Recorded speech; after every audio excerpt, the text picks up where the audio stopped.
Good morning, good morning, good morning. Chat, what's going on, guys? Switch to this. Oh my goodness, what is going on with my camera? Why is it like that? That's not supposed to happen. Uh, hmm. Uh, wonder why it's doing that. That's weird.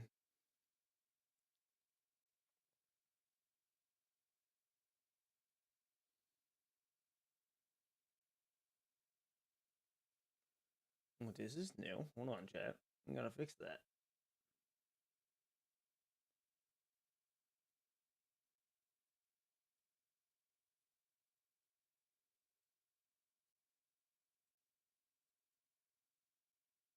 There we are. Don't know why myself was like that.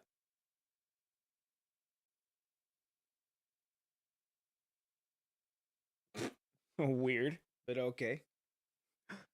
All right, chat. Good morning. Good morning, good morning, good morning. Good evening and good afternoon, wherever you may be. Yes, I know I am a tad bit late, and that's my fault. But we're here. We are here. Okay, nice. I gotta get everything set up again. Hope you guys are doing good. I am doing pretty well. Not gonna lie though, a little tired, but that's all right. Ain't nothing too to worry about on that though. But yeah, hope you guys are having a good one. Today, we will be starting. Well, we're gonna finish One Try Shackles, because I think we only got like 1 or 2 episodes left, and then we're on to chapter 24. So we're gonna finish up 23 really quick, because last time we streamed, we just got done with the boss fight, and Alpha was getting ready to look for Lucia. And I do believe it's either this episode or the next episode that this chapter 23 ends. And then there's no floating record, I believe, that we talked about either coming up. So we just go straight into the next main story, which I'm fine with. I'm okay with that. So, all right, ladies and gentlemen, I don't want to waste any more time. Let's get right into it. Oh, yeah. That's fine for me. All right, here we go. Let's roll. I got my... I'll have to get a water after this, but that's fine. All right, here we go. Snowstorms pause, but knowing the truth also means peering into the abyss. Oh yeah, we're moving straight on to the main chapter after this. Here we go. 3 hours have passed since the Grey Raven received the mission report to support and rescue Lucia. Asking too many questions is not going to do you any good. You should stay out of this. Actually, while I was in a coma, I saw the Research Institute from the perspective of someone else. Keep speaking. After matching the forest, what? And landscape against the satellite map, we have located the approximate position.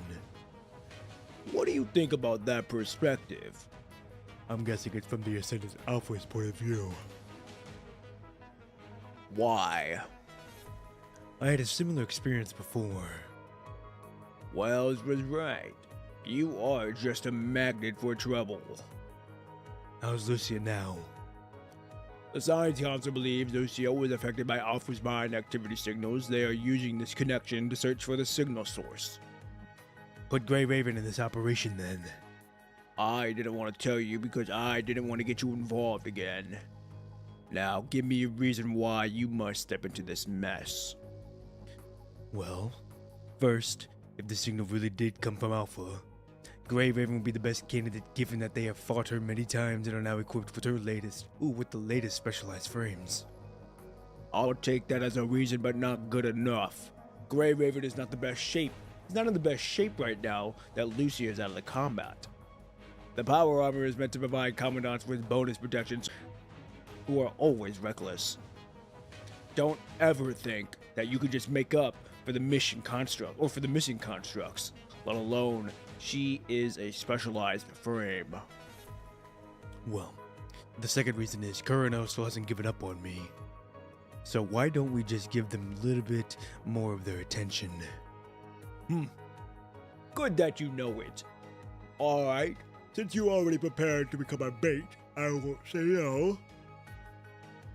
You arrived at the destination in a shuttle. After discussing with Liv and Lee, you decide to split up for the best rescue efficiency. The snowstorm hinders your vision and slows you down, and as you have to constantly watch out for the landscape under your feet, you continue your walk through the storm, trying to find a place with good visibility to look for subtle debris. You look at the direction pointed out by the AI. A vague figure appears in the storm, giving you a familiar fear. A word slips out of your lips. Lucia! The figure halts slightly, then walks over. Oh, what the fuck? What the fuck? That just ruined the moment! That is so sad. Fucking ruined the moment. Ruined the fucking moment, bro. That's so ass, bro. I'm not gonna lie. God damn it, man. I wasn't even expecting it. And next you know that fucking shit pops up. Absolute bullshit. Bullshit though. What the fuck? Hey, it's alright. Ain't gonna hey. It may hinder the moment, but it ain't gonna ruin it. Alright, we're chilling. You're finally here. If you come a little later, I'll have to send her somewhere else. Oh, interesting. Alpha.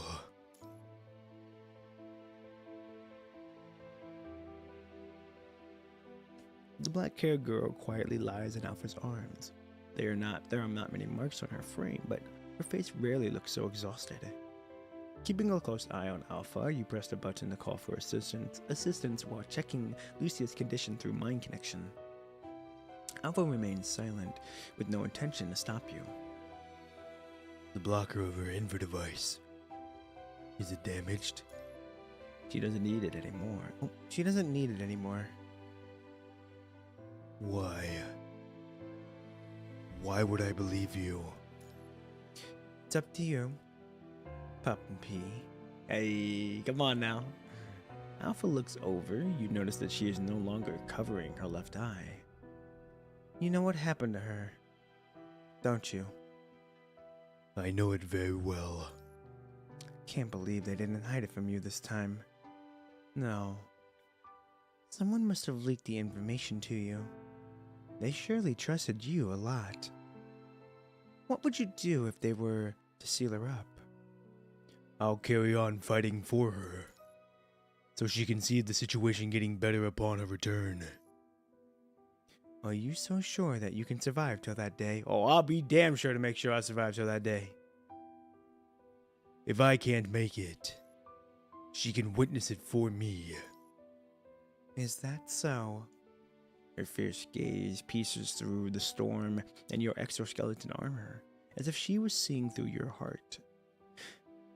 Do you know that, to some people, protecting a corrupted construct can be seen as a sign of defecting? The choice I made was never meant to just impact the present.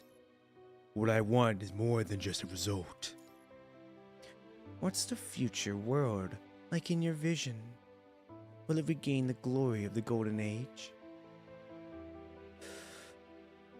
I hope it can be a little bit better than that. A little better.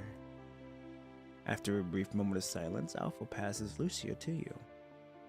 Take her. Fine, I'll take her. You hold Lucia firmly and find out she has a storage unit in her hand. What's this? It contains the recordings of the Project Winter. Haven't you been investigating it? Why? I already have what I want and don't care about the rest. And since you are taking action to bring another possibility into practice, it would be a shame if you were to keep repeating the past mistakes. You can't stay ignorant if you want to uphold your beliefs. Oh, wait a minute. Hold on. Why is... Holy shit, chat. My settings got all fucked up. Damn. What happened to my fucking chat? Or to my shit?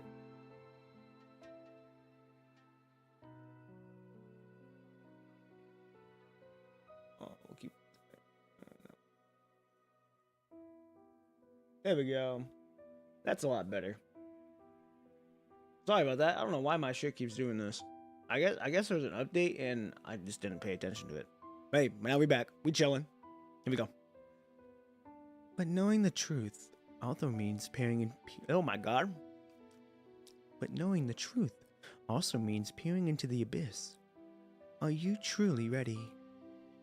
I won't go on that path. Is that so? Then struggle with all your might, even if only one can reach the finish line. I'd also like to see how far you can go. Oh, trust me, I'm gonna go far. I'm gonna go far. What are you going to do next? Your members are here. Go. Alpha looks into the distance beyond the snowstorm. We have our own path to walk. It's not the time for them to cross yet. Before that, I suggest you focus on things beyond the reach of the great agent in the other tower. What do you mean? Alpha seems to have lost interest in explaining. She turns away and disappears into the storm alone. Let me make sure actually everything's okay here. Yeah, we chill. Okay. You hear rush footsteps from behind. Commandant! Lucia! You turn around and see your members quickly running to you, along with the Purifying Force members who seem to be heavily wounded. Oh boy. We're all good. Let's go back. Hell yeah, we going back for show! Lucia finds herself in an empty hall. There are no people nearby, not even a sound. Only pale light shines on gray metal walls to reflect her shadow.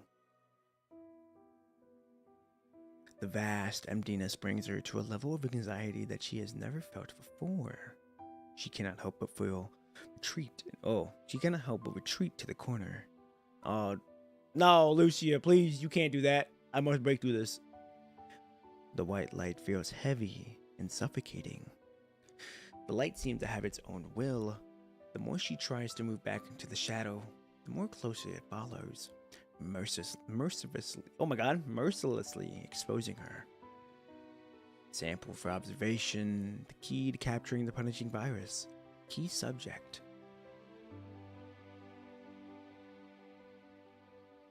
Ever since learning the truth, she has become used to these comments. At least, she touches her palm as if she can feel the familiar warmth. When she held that hand, it poured her out of the void. That person gave meaning to her life. For the first time, she felt connected to the world. It all started with their encounter. Have you arranged a commandant for her? Better get it done before the activation program. She suddenly hears a discordant voice in her memory. Her palm begins to feel cold. I'll bet they're done. Wait. Yeah. The surveillance on her takes top priority. Get her to a smart commandant. Hey. That's where I come in. Don't worry, we picked a good candidate after many rounds of selection. Her precious memories begins to crack like a mirror. She grabs her own hand, her metal joints squeaking in terror. Is this what she has always been fearing? If meeting each other was also a carefully arranged coincidence, what else would be left in her? No. After she had learned that person's way of thinking and doing things, she realized that person had never lied to her. She desired to get closer to that person. Her feelings were genuine. These bonds were not fake. So even if someone took it first. My God, I thought nobody would pick an incomplete squad. But don't worry, I had already put into hibernation in the name of the frame maintenance, but we can transfer her to the care of one of our people later. Who took the squad? Here's the information. Not again. Commander? Nothing. Just a graduate who refused to transfer with her. Let it be. What? I say just this once to be... Wait.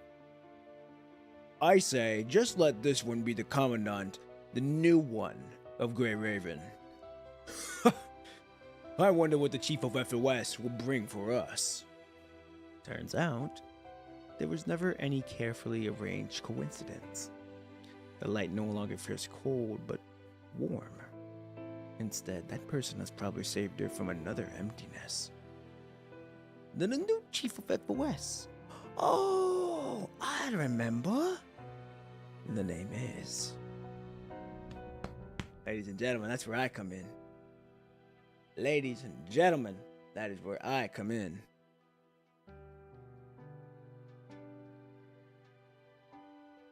Poppin' P.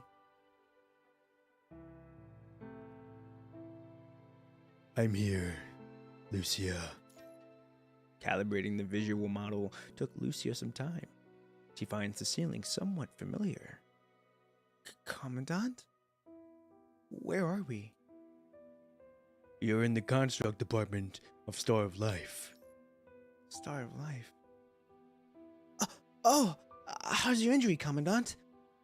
The wound wasn't deep. I'm already fine, Lucia, so please don't worry. Thank goodness. And sorry. You do not need to be sorry. Don't you worry. Do not be sorry. It wasn't your fault. Besides, you already pushed me away. Lucia tries to sit up but fails to do so due to the fatigue in her frame and a sharp pain in her mind. Also, ladies and gentlemen. Oh, wait. The current... Oh, this is new. Current stream bit rate is 20 is higher than the recommended bit rate.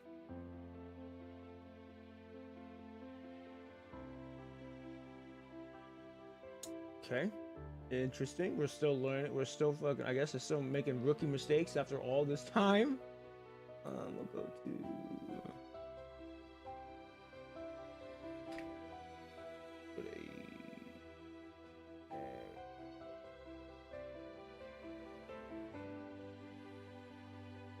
And then I think we're good on kick as well. Yeah, we chilling on kick. There we go. Ladies and gentlemen, damn, we had 8 people watching. That's crazy. Welcome, everybody. Welcome, welcome, welcome. We are finishing up chapter 23, and then we going straight into chapter 24. So it's we in for the long haul today. All right, we in for the long haul. All right, here we go. Let's do it. Lucia tries to sit up, but fails to do so due to the fatigue in her frame and sharp pain in her mind. Whoa, Lucia, please.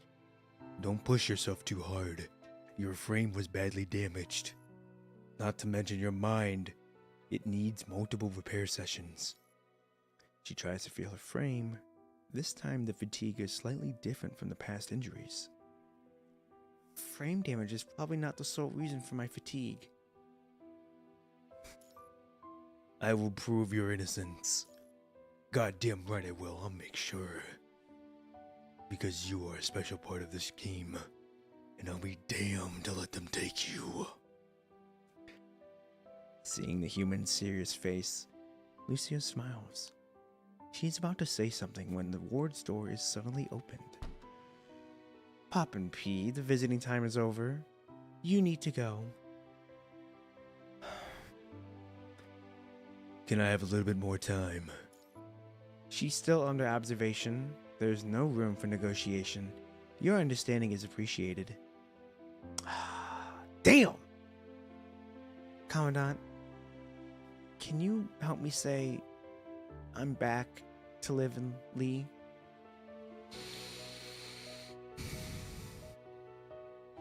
Sure. I'm coming back for Lucy. I'll be back, Lucia. Don't you fucking worry. I'm gonna prove your innocence, and I'm gonna get you back on this team. I swear to God. We're gonna do it. I'm gonna do it. I'll do it bare fucking handed. I'll make damn sure you come back. Fuck! Lucille waves goodbye to the human and watches the ward door close again.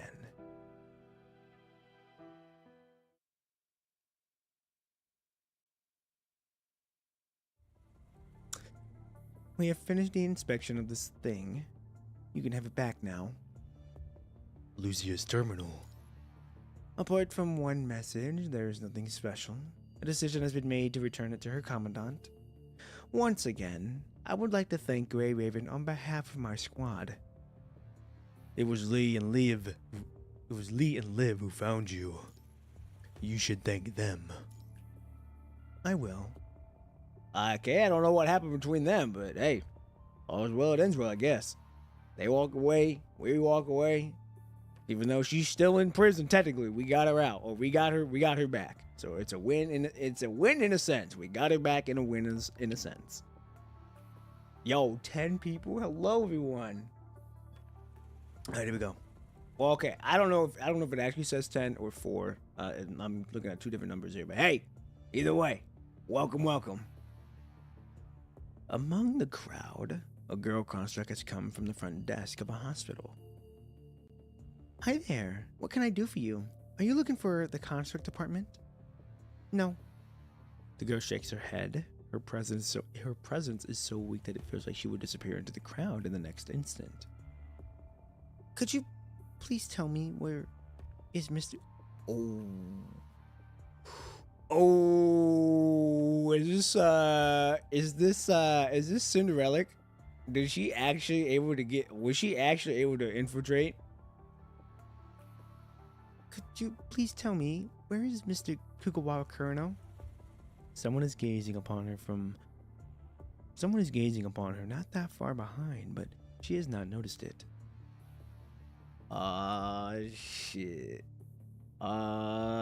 Shit, boy. Someone's watching. Shit. We getting the setup right now. And that was it. She didn't seem to be interested in joining us. In fact, she was strongly against it. Did you also see this coming, Mr. Von Gut? He did not answer. Why did you set a test that I wouldn't be able to pass? That was quite harsh. Not really. I now have a basic understanding of their purpose and abilities. More importantly, I need to confirm whether she would interfere with our upcoming plan. Besides, that would make you work even harder to complete the other task, don't you think? Lilith opens her palm. Storage unit lies on it. Oh, I wouldn't be able to catch it from the endless sea of data if my dear auntie didn't generously share the key with me. Okay, so she has an auntie. And I don't know who the auntie of this said person is. Von Gut takes the storage unit from Lilith. He puts it in front of his eyes, admiring it like a piece of treasure. Pardon my rudeness, but there is a small question I'd like to ask. What do you plan to do with this sample? There's a promise from long ago I need to honor. You did well in the test. We are almost ready to awaken Cynthia. Okay, wonder who this Cynthia person is. What about the Forsakens? Shall we keep going? Their leader is quite sharp. He's already begun investigating. No need to worry. They won't have time for us. Are you talking about those deserters from Babylonia? Not only them.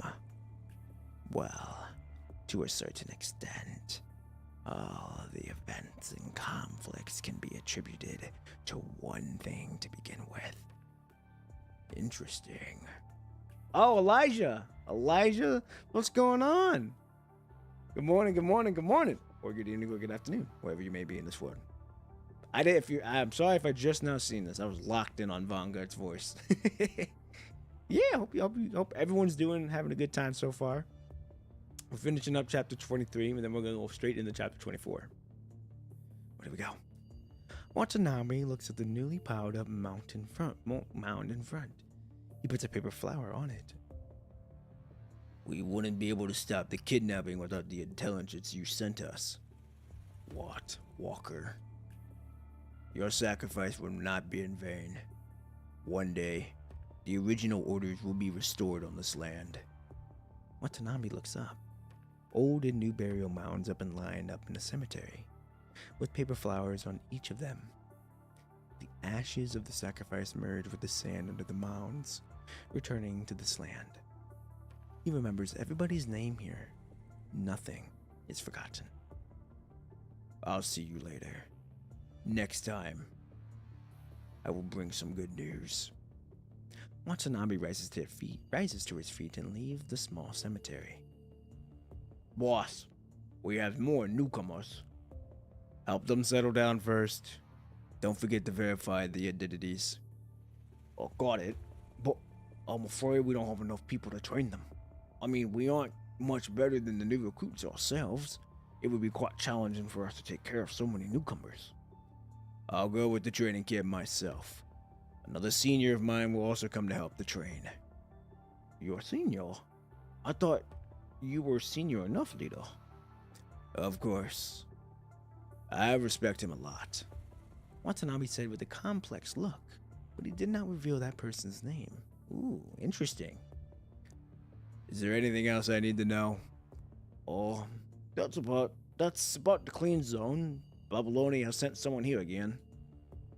It's only a matter of time before they come again. I just didn't expect them to be so impatient. Where are they now? Take me to them. Okay. We getting some things set up. Things are kind of going in motion a little bit. The closed doors of the Science Council are now open. Oh, okay. Oh, hello, Poppin' P. Hi, Rosa. Isn't your appointed time? I was just passing by and wanted to say thank you. Lucia's attention was the Science Council's responsibility. I just did what I should. You did more than that. Hearing your words, Asimov cannot help but stop. Rosa. Yes? Go to the archives room. I want a copy of all the records related to the mind overload and the experience of Hyperreal. I see. Slightly anxious, Rosa rushes out immediately. When will I get to finish going through so many records? She mumbles. When did you guess that? During the conversation just now. Right. I was the one who added the encrypted comms address. So why are you here? Just to say thank you. You put a storage unit in Asimov's hand. What's this? Asimov's pupils contract slightly. He has obviously guessed something. It's a record for the experiments in Fort Winter. You should submit it to Commander Nikolai. It's just a backup. Wait, why did you do that? You always have to stay neutral. For you to do something so risky, there must be something that you really want. I'll take it for now. Can I ask a question? Bring it on. Woo! Okay, I'm gonna hit you with it. What will you do with this data? Whether it is the Army or Colonel, they have always withheld some information when sharing it with the Science Council. Not to mention their real purpose is to use the information to advance their plans. In a way, it makes the Science Council their accomplice. Perhaps President wants to stop Project Winter through politics. But as long as someone still hopes to exploit this project for their own good, it will only be a matter of time before it is restarted. Are you trying to end Project Winter completely? Right, but in a scientific way. The only way to completely crush their hope is to prove it is wrong from the roots. Which is why this complete information comes at just the right time. What about you? What is your goal?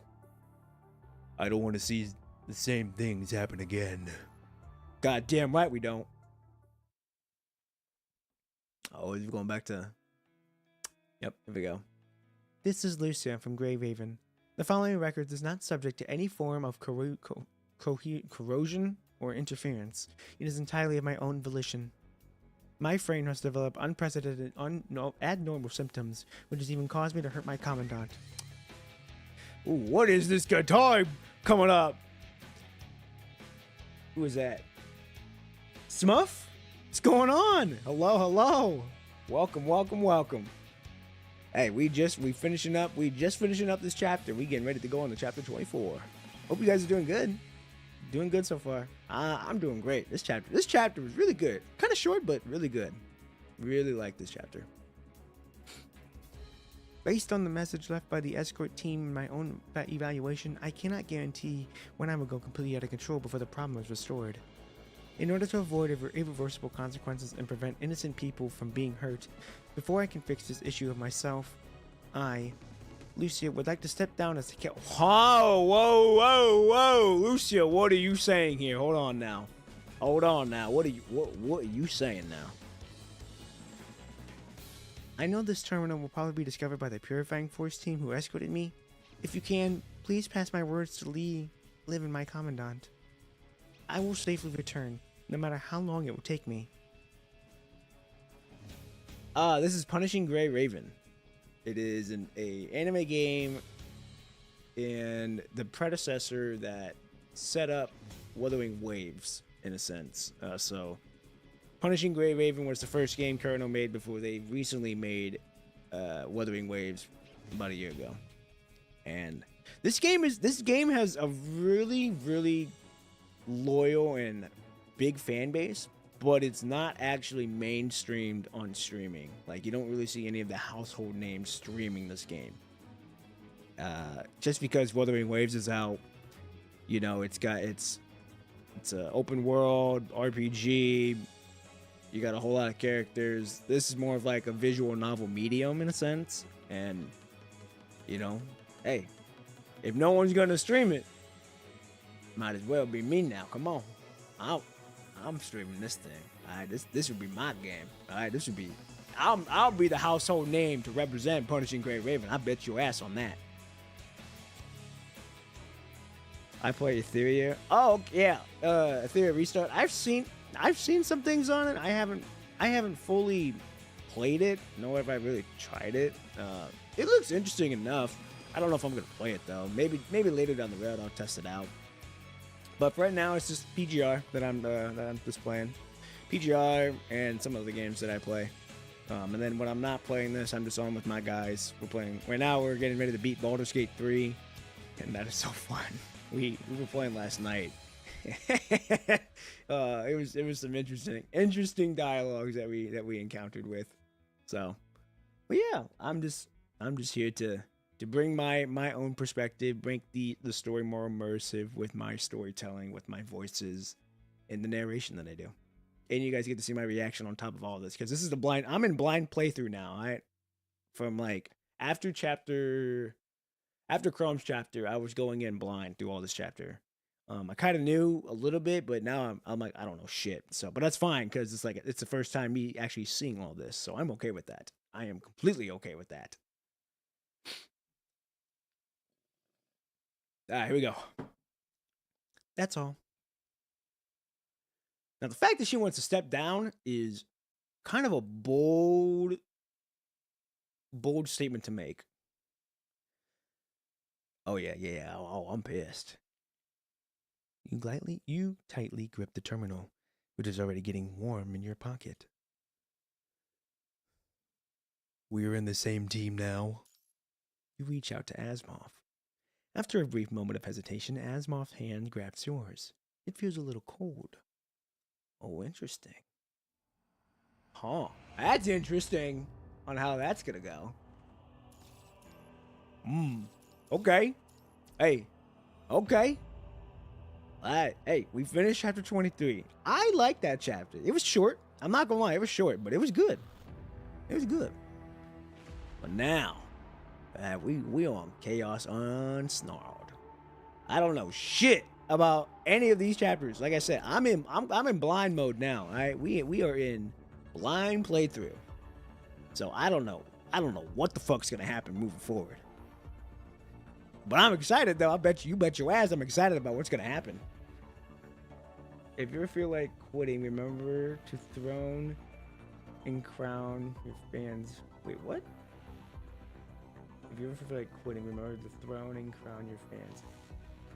Oh, hey, all this would not be possible without you guys. You guys are giving me, the voice to be able to create content. And Carefree Dot, what's going on? Hey, good to see you. Good to see you.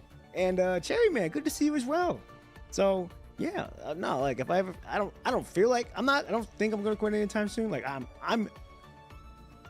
don't say this word very often because it has to come from my heart.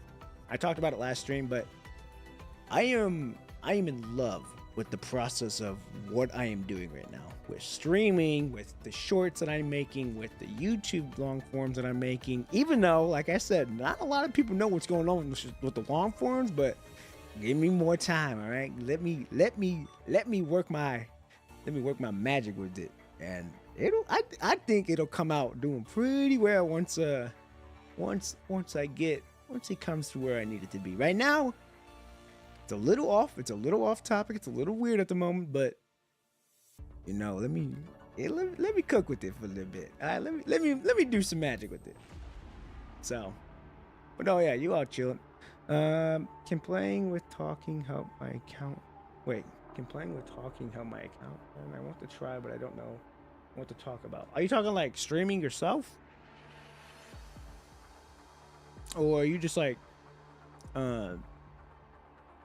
just playing, not streaming, just talking with a friend about it? That's what I'm confused about. I gotta get me a water because I know that there's gonna be probably a lot of talking in this first episode. I've noticed that every episode for the new chapter starts out with like a shit ton of talking, and I need to get a water if I'm not gonna be. I need to get a water if I'm gonna do this part. But everyone, stay put. All right, we're gonna come back and we're gonna get started on this one.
Yeah.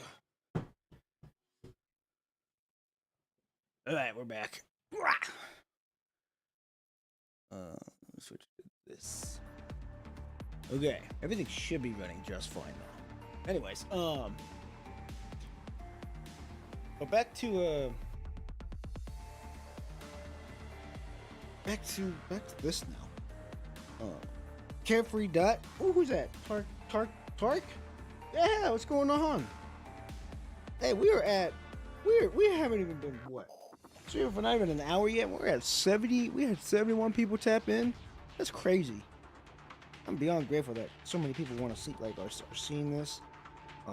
I knew that I knew it was going to take a little bit, you know, for people to kind of notice, like, oh, he's been streaming constantly, like, he's being consistent. That's something that I want you guys to know. With this channel is that, or with me and this channel is that I will be consistent, with content, you know, with shorts every day I post. Streams, I stick with the stream schedule. Even though I may be like 5-10 minutes late, I'm still right there. And with the long form contents, I'm starting to finally get a routine with the scheduling, because I know when my shorts come out, with my short films, they're like really out of whack, like they're posting on different days. So I want to try to get them all on the same day, or I want to try to get them all posted like on the same day with a week. It may be 2 weeks, maybe a week, maybe a little bit more than that. But either way, I want to try to get them out on a consistent schedule now, since I think that was the weakest link. That's the weakest link at the moment, is that there's no set schedule for me to post that long form. I just, like, as soon as I get it done, I'm dropping it right then and there. But I'm gonna work on that, which I'm doing right now. You know, I'm working on one. But anywho, welcome everybody. Welcome. We are now on chapter 24, Chaos Unsnarled, and I think this is 21's chapter. So this would be very interesting on how we play a part on this. And I don't know where the hell we're at. Let's get started, shall we? Episode 1, White and Black. Beyond where the white stops is boundary formed by a black restraint, past of which the white cannot transverse. Here we go, ladies and gentlemen.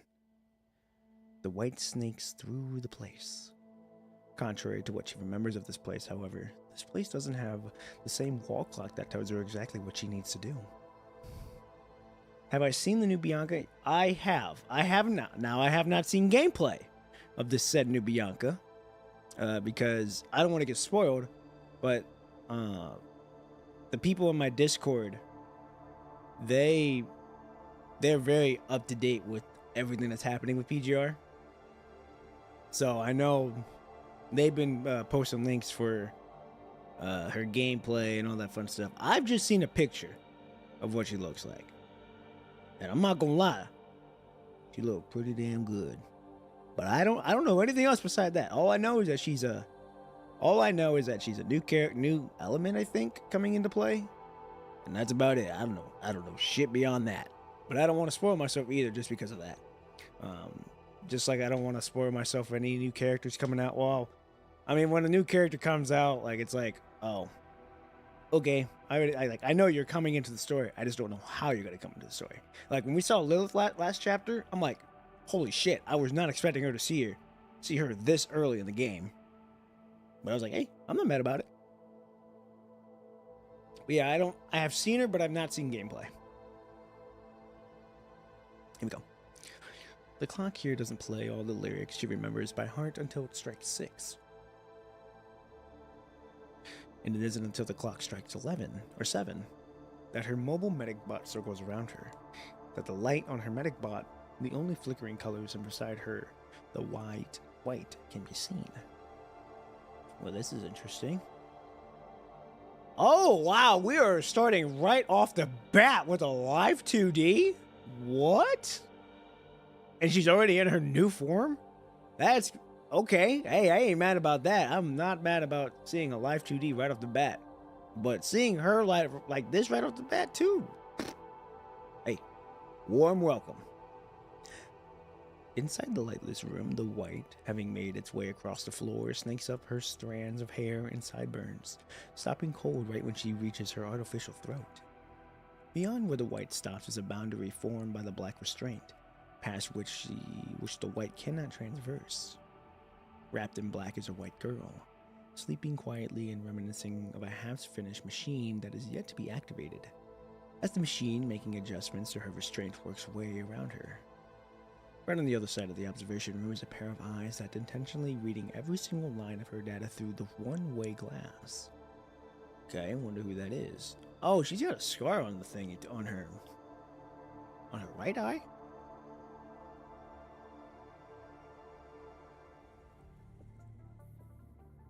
Oh, is this Vesuelos doing this work? Okay. Doing worse than yesterday, it seems. I thought BPH-22's mind had been stable all week and was given a pass. Yeah. Oh, Yar! Her mind isn't exactly the best today. And it's probably because her assistant bot is away oh my god. Her assistant bot is away today for a regular checkup. The conscious sharing module in the Cobot has been switched to a simulated AI now. What's still affecting her frame then? She has trouble adjusting to the simulated AI's feedback, keeps shouting, "Give Buddy back," and whatnot, and that's caused instability in her mind on several occasions. Which is why I keep the original conscious sharing model back in the Cobot as soon as she started showing signs of compatibility with the frame. Because I wanted to make it easier for her to get used to the new frame. So, this is how you treat her, huh? Like a kid? Aside from making this frame more powerful, they wanted her mind stabilized more than anything else. If my memory serves me correctly. And the fact that the Cobot shares her memory to a certain extent is what's causing the instability that we're seeing in her mind. Just because I'm not the project lead here doesn't mean I'm gonna sit around while you squander our resources on experiments that are going nowhere. No, that's not what it is. See, I just put the original consciousness sharing module back in the Cobot, but there isn't a port of mine for the new frame and the Cobot to connect to each other. Which means that she can vaguely sense the Cobot but won't be able to connect to it, which means her computing power won't be shared like it did before. Nervous, Yahar now speaks twice as fast as he usually speaks. You aren't gonna tell me this is what she needs to feel better, are you? Well, you see, desperate times call for desperate measures. Yeah. How old are you now, Yahar? I beg your pardon? The way you carry yourself reminds me of some innocent teenager. What you say can only do reinforce that impression. Ever thought about the career change? I think I like it the way things are. If the data isn't looking favorable, then just optimize anything and everything that's an issue. I understand that PPH-22 is your brainchild from research, which is why you were assigned to the project lead in the first place, but I still need you to know your place and refrain from being carried away. Sharing mind with a weapon is a nice try indeed, but science is all about perfecting what isn't perfect based on what we know from the past.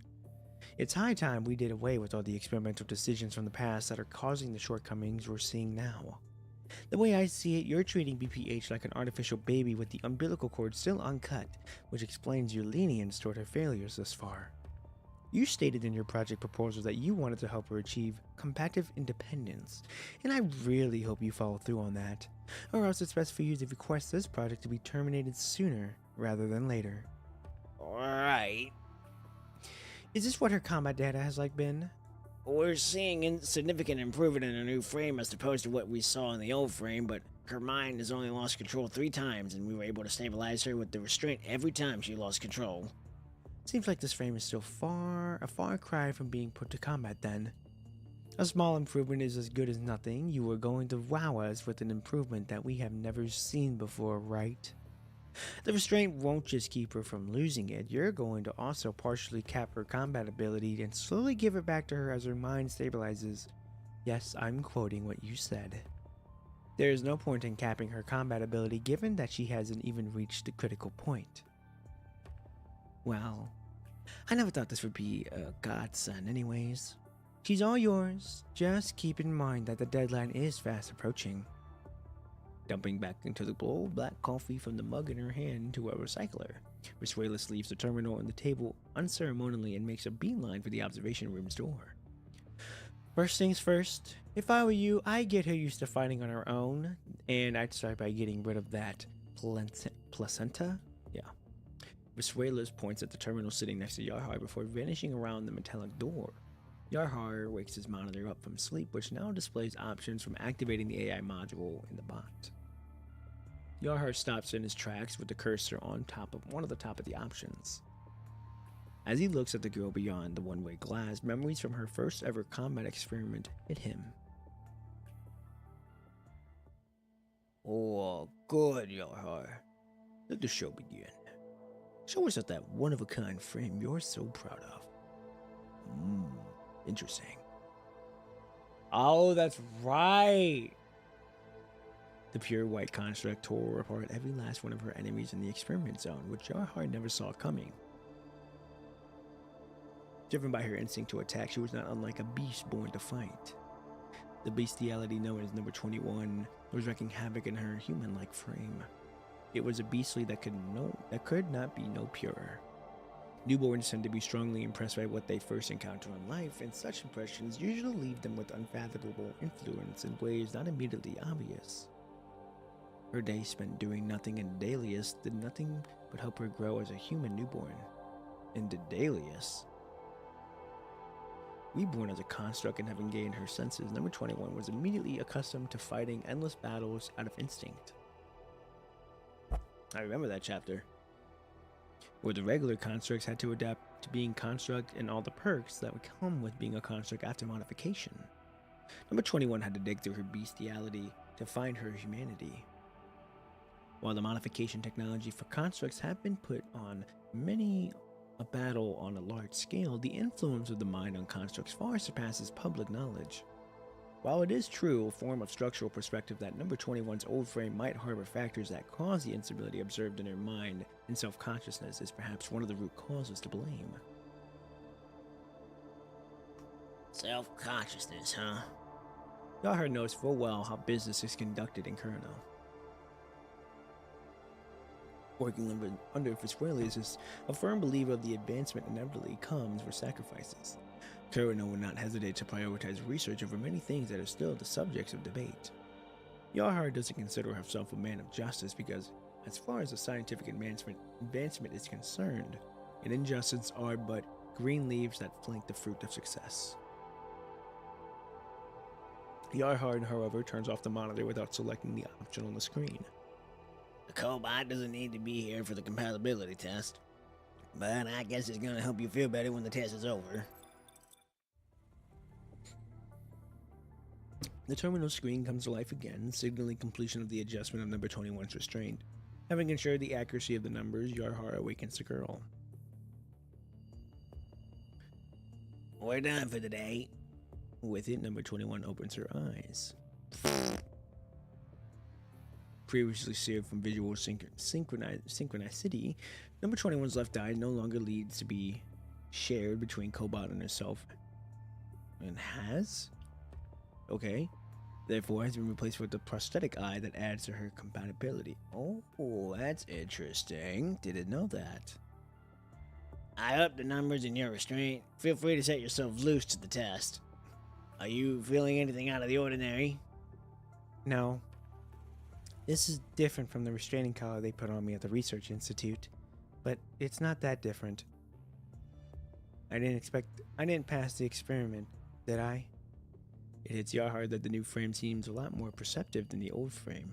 It might not be completely free of the restraint now, but it is likely that number 21 has overheard his conversation with Viswailers just now. I wouldn't say you didn't.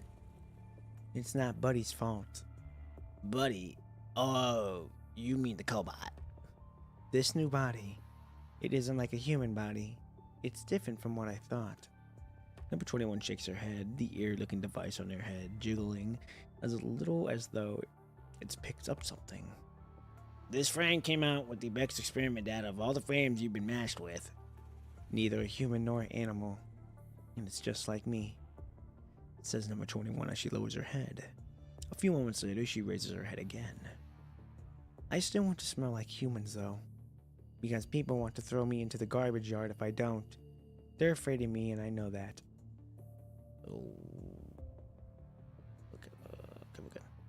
The more I try to be like them, the more confused I get. It only makes me less like them. I've never had a human smell, and I always knew that. which is why I don't dislike the restraint. It stops my brain from working when my brain gets confused, so people don't need to be scared of me. You can do whatever you want with it. I need to pass the test so I can go back to Captain and Noctis. We have a month left, and I'll do everything I can to make that happen. Let's call it a day here. Remember to ask Vera to export data, a snapshot of your frame data for every 4 hours. Yes. Oh, interesting. 3 months later? Jesus, that's a big time skip. 3 months later, at the Adhav military base on Earth. We did pick up signs of activity of the hetero creatures in the area, and we'll need some time to look into the details. Roger that. We also need you to confirm whether you're in the receipt of the supplies it applied for a few days ago. The system says the transport craft carrying them has landed here. We gave it a quick count and noticed that the construction materials are half of what we put down in the application form. Resources are signed on labels of priority. The clean zone is about to hit a crucial period with the construction effort. It's also that they can relocate to a safer location sooner rather than later. Okay, what the fuck?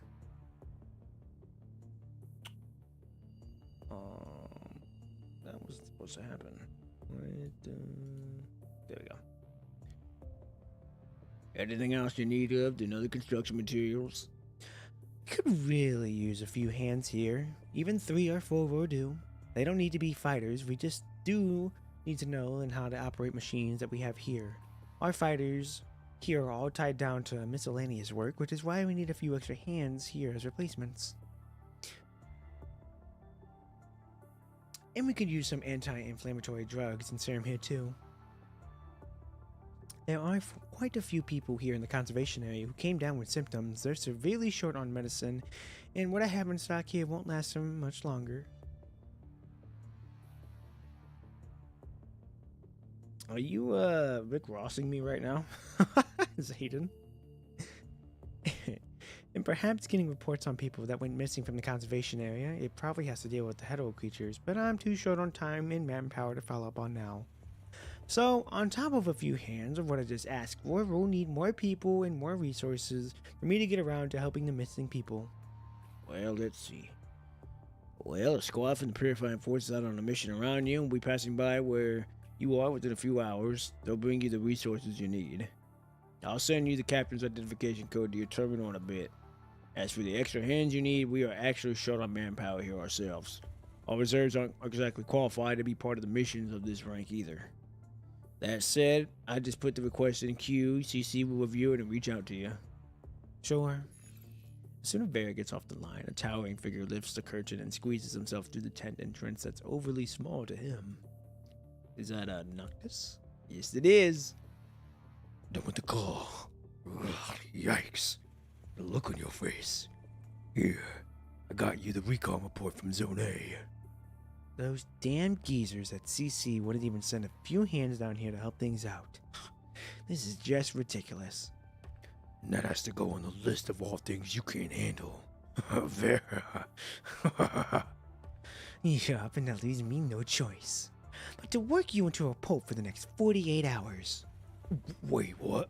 That's not what I said in the contract, though. Yeah, and you're gonna dig out from under all the garbage you keep in the lounge, right? Nope, probably not gonna do that. Then just keep your mouth shut. Yeah, I'll let that go. We all know who is the bigger person here. And where is number 21? Not back from Zone B. It's a win for me then. Vera casts the time display on her terminal. She previously put number 21 and Noctis on the respective recon missions to observe activities on the hetero creatures around the conservation area with 2 constructs each.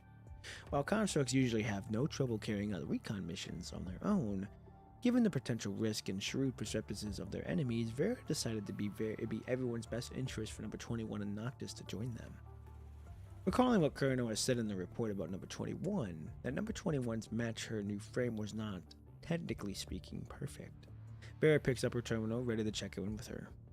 Fortunately, number 21's frame has proved to be, in addition to the squad's overall compatibility, compatibility, and that it's on account of the fact that the higher-ups in Babylonia have granted her freedom in her new frame, having agreed to later fine-tune it in accordance to her activity data. Right after Vera hits the dial button on the terminal, she hears the ringing of another terminal from outside the tent, and with it, number 21 comes into the tent. Captain, and hi to you too, Noctis. I finished Zone B's recon with the other 2 people. And I ain't been back for God knows how long. You gotta be up your game there, kiddo. Shush. Well, we can totally go out now and try something different. Just don't cry if you lose again. Not gonna do that. I'm not competing with a cheater. Excuse me? When exactly have I cheated? Fine with me, though. I just thought I'd entertain you because you and Mary have been looking shitty these days. Okay, just coming out with it. Let's get back to business here. This corner from Zone B seems to be missing data 21. Walking up to Vera, number 21 sees Vera pointing at the particular corner on the map. Because they said we were done. Who are they? The constructs that you were working with? Yes. Safety in numbers was indeed one of the reasons I sent you there with those constructs, but I was hoping you'd take advantage of the manpower to get things done. Come on, you really need to pull yourself together. Section 6 from Zone B, I want you to fill in the missing recon data for it now, 21. Send it to my terminal as soon as you're done. I'll take care of things from there. But they don't want to work with me. What? Biting her lower lip, number 21 seems as though she's about to say something. A few moments later, however, she walks out of the tent in a hurry. Is she okay? She been acting a little funny since she got that new frame. Probably gonna take her some time to get used to that frame. And I guess you're done with that, what you had to do, no? Go get yourself a set of equipment then. You can leave as soon as I'm done sending you your mission to your terminal. Vera catches herself, feeling a surge of anxiety she can't quite word herself. Noctis might have been the first one to have noticed something wrong with number 21, and Vera finds herself sharing that same observation now. Vera's application to get number 21 a new frame was no easy feat, only having succeeded after much planning and bargaining behind the scenes.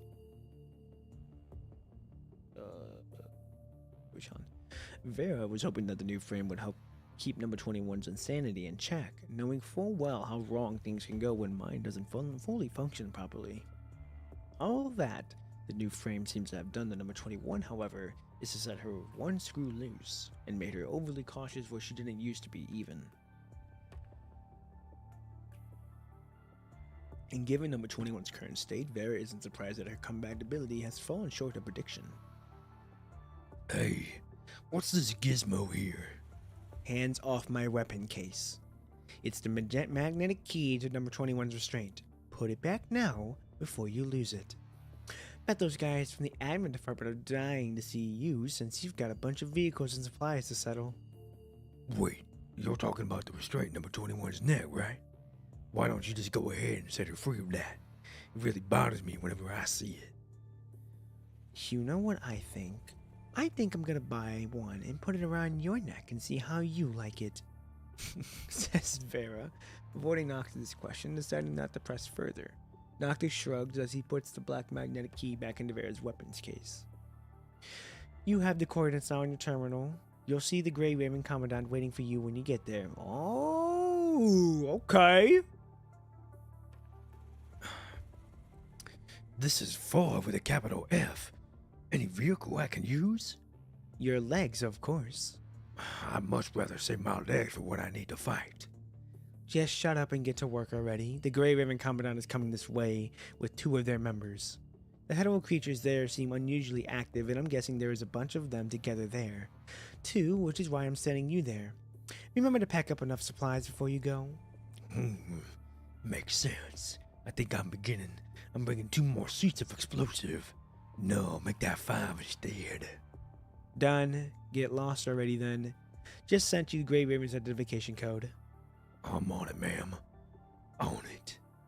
Vera wonders if that's where all the hetero creatures originate, considering Grey Raven's proximity as a crow flies. Given how little they know about the origin, area of distribution, and status of the hetero creatures, Vera knows for a fact that if anything should happen now, they wouldn't be able to keep everyone in the conservation area safe with the handful of constructs they currently have. Now that the Grey Ravens are coming, Vera wants to pick their brains on what they've learned. What a bunch of sods. Okay. Alright, here we go, episode 2. Dead Leaves. The woods northward of the conservation area. Section 6 from Zone B. Over here, buddy. Number 21 turns on the electronic map on our terminal screen at a 450 degree to make sure they're going the right way. This is quite a handful, isn't it? As number 21 walks straight ahead, her cobalt gallops around her feet like a puppy having fun hanging out. But Buddy always seems to understand me even if I don't speak to you straight from inside my head, right? Uh-huh. That's right. Huh. Lowering her voice, number 21 mimics her cobalt's robotic tone. And here we are. Huh. An hour before. Wait, isn't that the mentally disturbed kid from Cerberus I'm seeing back there? Josh, keep it down. Apparently there was one. This one was when she was on a mission where she lost it after killing all the enemies. She just went on to trying to smoke her own team. Luckily, the Grey Raven Commandant got there in the nick of time to contain her killing spree. Oh, why the Purified Force didn't wipe her out for doing what she done? Some higher-ups let her off the hook. See, that's how badass they are. They're Cerberus. Which means our lives are at stake here, no? Tell me about it. I swear to God, if I would have never come here if I knew Cerberus would all be here. I don't think we have a choice. We're essentially tools and they get to use us however they see fit. She's looking this way. Don't look back. All done. Says number 21 as she raises her terminal for the constructs to see the data on it. Alrighty. Sensing her footsteps, the constructs immediately keep a safe distance away from her like two cats whose tails have been stepped on. Stay away. Number 21 is no stranger to situations like this. Number 21 starts what she has been doing and waits for the construct to finish what they need to do. 1 on 2. Alright, on to the next one. Back to the present. They are scared of her, damn. From the measuring point, number 21 aligns the anchoring point on her terminal with the area's supercrypt. It's only going to take a few minutes for the missing recon data to be filled. Number 21 figures that checking on what's missing and filling up the gap herself is far easier than having to explain herself to Vera on things she doesn't even quite understand, or questioning the two constructs on what went wrong. With her terminal beeping, number 21 proceeds to send data with the previously missing on Vera's terminal. Phew. All done. Probably best if I don't do anything unnecessary. Right, buddy? As her cobalt starts rubbing itself affectionately against her leg, number 21 can feel its chilling alloy shell against her skin. Hey, look. A dried leaf. And it's flying. But what? Jolting to the cobalt's moment of a dead leaf, wobbles into the air, only to make a somewhat unsteady landing on the tree branch not too far away. It's not a leaf, buddy.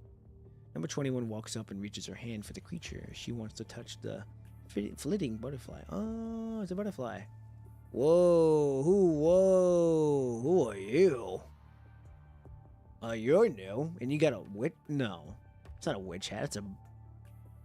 It's like a pterodactyl skull. Better leave it alone. The kid is dying. Following a barely audible noise of claws rubbing against each other, number 21 hears these very words out of nowhere. Woohoo! She pulled up with efficiency! Who's there? With the question, number 21 positions herself for a fight as she tries to pick up the signs of anything suspicious from where the voice came. A few seconds later, her cobalt takes a fighting position too.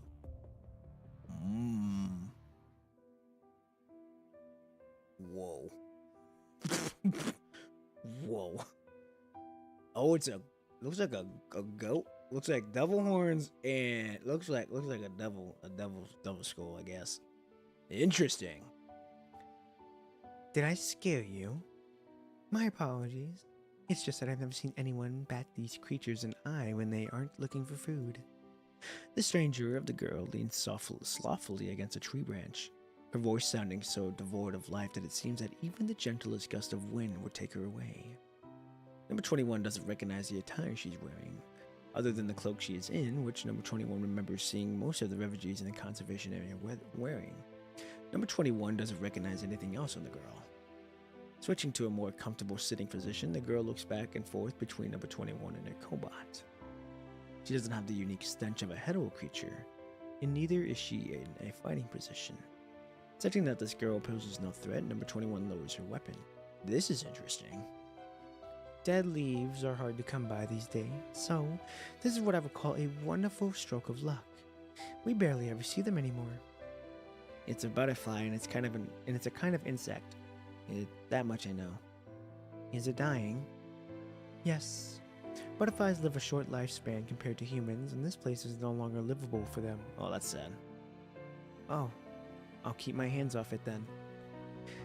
This is the first time number 21 is having a discussion with someone about only things she has seen in documentaries, which makes her interested in the girls in front of her.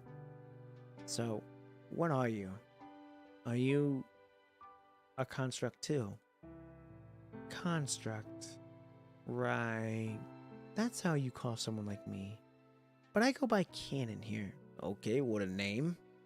Oh, I go by number 21. Number 21. Which squad do you belong to? I don't belong to any of you. Is she an ascendant then? Hopping off the tree she's been sitting on and landing squarely in front of number 21, Canon is reminiscent of a nimble creature that traverses the woods. You're not an agent, I would say. Well, you might be an agent. But I don't know, judging by the mark. I don't know, this one's gonna be hard to say. I do reckon, I do recon for a conservation area, and I run errands every now and then too.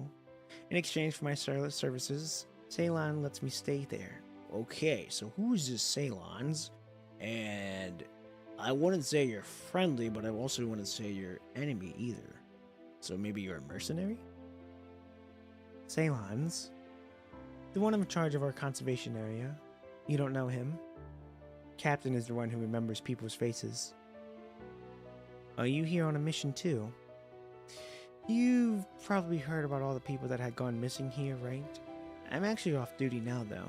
I like it here when I'm off duty. Why? Is that your weapon? It looks different from some of the machines I've seen. This is Buddy. Buddy is my friend. Number 21 sounds somewhat proud. Aw, she's happy that she can finally come across someone who, just like number 21 herself, sees Cobot for its uniqueness. Can it do anything else other than fighting? Of course. Do a dance, buddy. Man, come on! This is soothing the soul.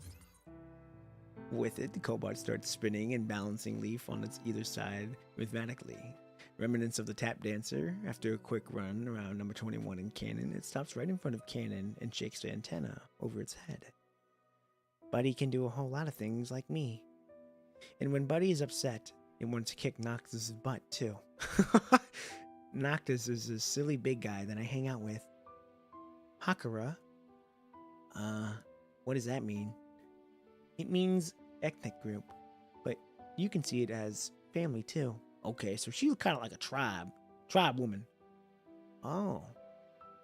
Buddy is my Hakura. Oh my. I forgot she smiles. Her smile is like her smile is one of the uniqueness. Uttering the unfamiliar word, number 121 raises her a notion in the last syllable and unintentionally the corners of her mouth. Hakura. Sounds good. Teach me a few more words. Well, how about Sinka? Simply put, it means forest. Cannon didn't expect the girl would show such a keen interest in the old language she spoke. She spent years after year hiding the language that's part of who she is, all just so she would have no trouble communicating with people. The infinite forest that all her elders always speak was turned into a finite. Though still extensive, nature reserves to the end of the Golden Age, her people still speak in their native tongue. Okay, yeah, so she's kind of like a native born into this forest. In an effort to communicate with her people, researchers in the nature reserve had to learn their native tongue. Canon never imagined that she herself would have to learn the language from the world outside one day to be able to live. Life as a vagabond never lacks surprises. In the first conservation area, where she only spent a short time living, Canon remembers people seeing her as an ominous outsider, when they, just like Canon herself, were outsiders too. Sinka. Sounds good, but I still like how Hakura sounds better. Katori, you sing so well. Can I hear you sing again? Come on. Connect and protect our Sinka. Bless the bodies on the ground as you receive the souls from the heavens. You planted and nurtured in seed that would eventually turn into our roots. The wind brought to you with your murmurs. Do share with our people your joy and sorrow. May we have your confidence through all eternity. Please guide all souls that sing the song of Sinka forever and ever. That's great! Granny, Shinka would have a lot of good things to say about me if I were to sing as well as you do. This is very interesting. What was that just now? It sounded good. It's a song from home, and honestly, it's been a while since I last sang it. You said Sinka in your song. I heard it. Does that mean you live in the forest? No wonder you find it more comfortable up in the tree. The trees we have back home are different from the trees here. Back home, we used to have a forest that went as far as one could see. Oh, she lived in the rainforest. Trees are trees. What's the difference? As number 21 scratches her head, her cobalt makes a confused noise, too. Ma'am, Sinka, this is what we call a forest. Ma'am Sinka accepts all creatures, air, and water. When you're in her arms, you don't feel lonely or scared, even if you're just briefly on your own. We could feel her from the soil we stood on, with the aroma in the wind, when I was a kid. Stopping cold, Canon says no more. Never mind. I just don't want to bore you with all these yada yada. I don't feel bored. Do you have monkeys at home? I've seen monkeys on my terminal, and they were swinging around and eating ice or lice off people. Monkeys? We call them tankun in our language. Oh, what about wolf pups? I see them all the time on my terminal, but have never seen real ones. Sasabi is the word we use to refer to baby wolves. They're only active in certain places though, and I've only seen them twice myself. Young wolves don't usually go around on their own because their pack keeps them safe. That's exactly what I've seen on my terminal. You look like one of them. Are you a worshipper of Sasabi? I look kind of like them. You mean my ears and tail? It's only so I won't go crazy. I must be in a frame that I must be in a frame that somewhat looks like this. Go crazy? It happens when I see Captain or Noctis get hurt. Sometimes from headaches, but there are times when I don't know why. It just feels empty and heavy in this frame. They said I hurt my friends when I went crazy. So Captain got me this new frame. They're gonna dump me at the garbage yard if I don't go crazy. Or if I go crazy. You're Captain and this big guy that you talked about. I bet they're important to you. Yes. They're my Hakra. Just like Buddy. It makes sense that you'd be sad if they were hurt then. You don't want to hurt your other Hakra though. Is that so? But I wouldn't call my other people Hakra just yet. Well, relationships can be complicated indeed. When I went hunting with Grandpa Kanger, this one time, he told me about this taboo way of hunting. So what you do first is that you catch a Lena chick. Lena is a kind of bird, by the way. And then you set up a trap with the chicks to attract their parents. Well, that's fucked. Lena are smart and they fly really high. And it makes them difficult to catch them on the ground with your regular tools. But when they hear their kids chirping, they come back to the ground knowing how dangerous the trap is. Once taken from their parents, the chicks can't survive into adulthood even if you let them go, which is why people have banned this way of hunting. The Song of Sinka says all souls are from the heavens, and sometimes I wonder if the lone souls would just keep going further away from home if our Hakra didn't turn our souls into a tapestry close to the ground. Like now. Sorry, I was just thinking out loud. Forget the last part I just said. And, well, good times never last long, huh? I'm heading back to my conservation area now. What's your plan? I'll go this way. Toward where all the military tents are westward of my conservation area? If that's where you're going, there's a path you can take beside my conservation area. It's going to get you there faster if you go through the woods. I can take you there into the path when we get to my conservation area.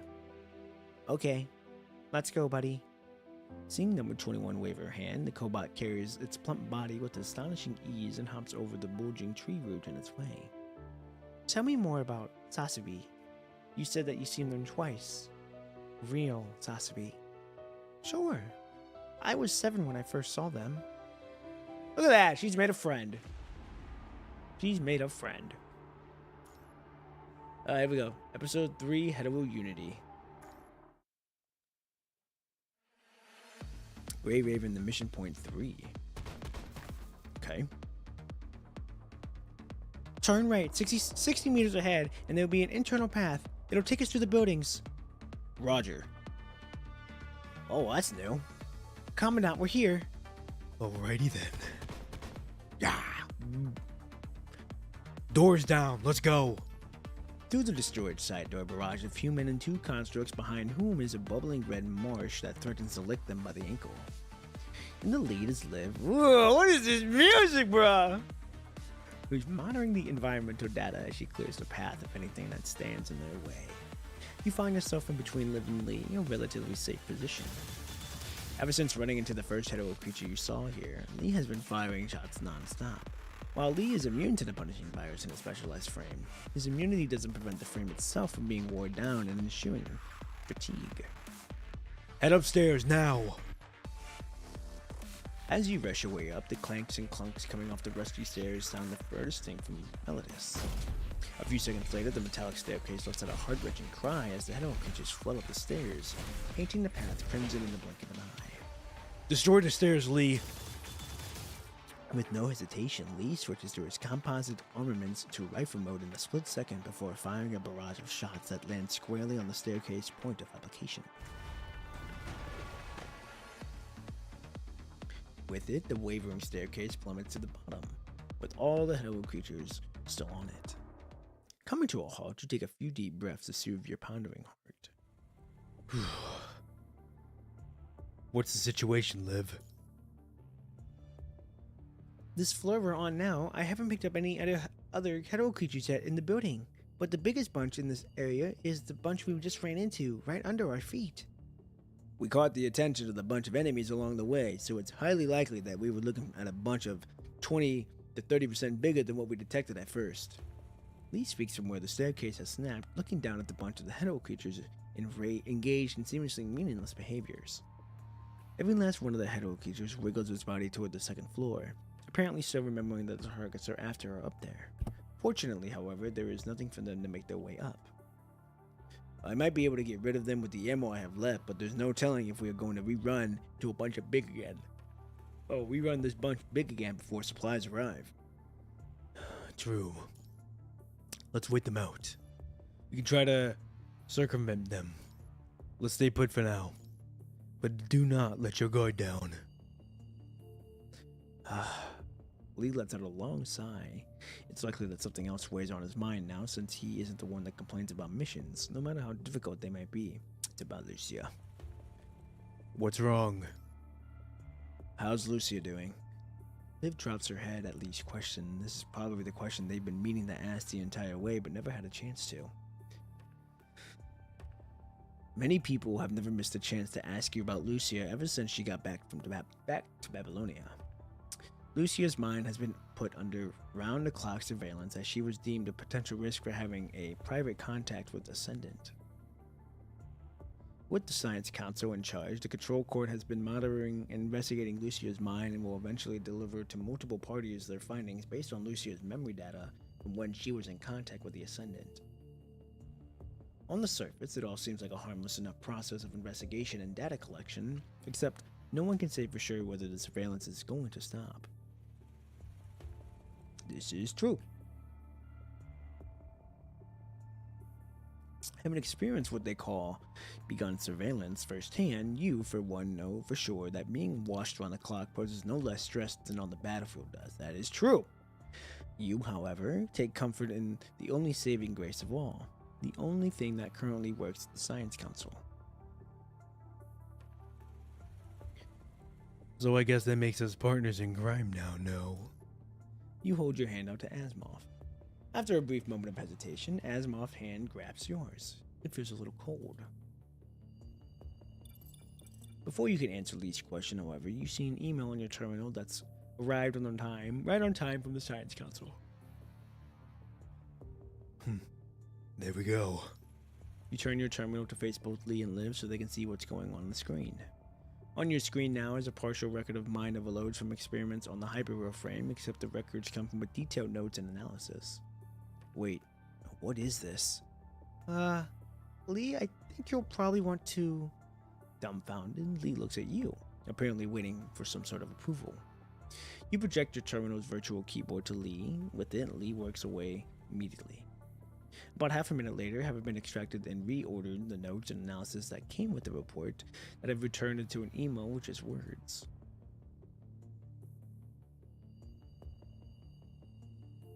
Currently raises a few questions about the open reports under control though. No worries. Control court reanalysis.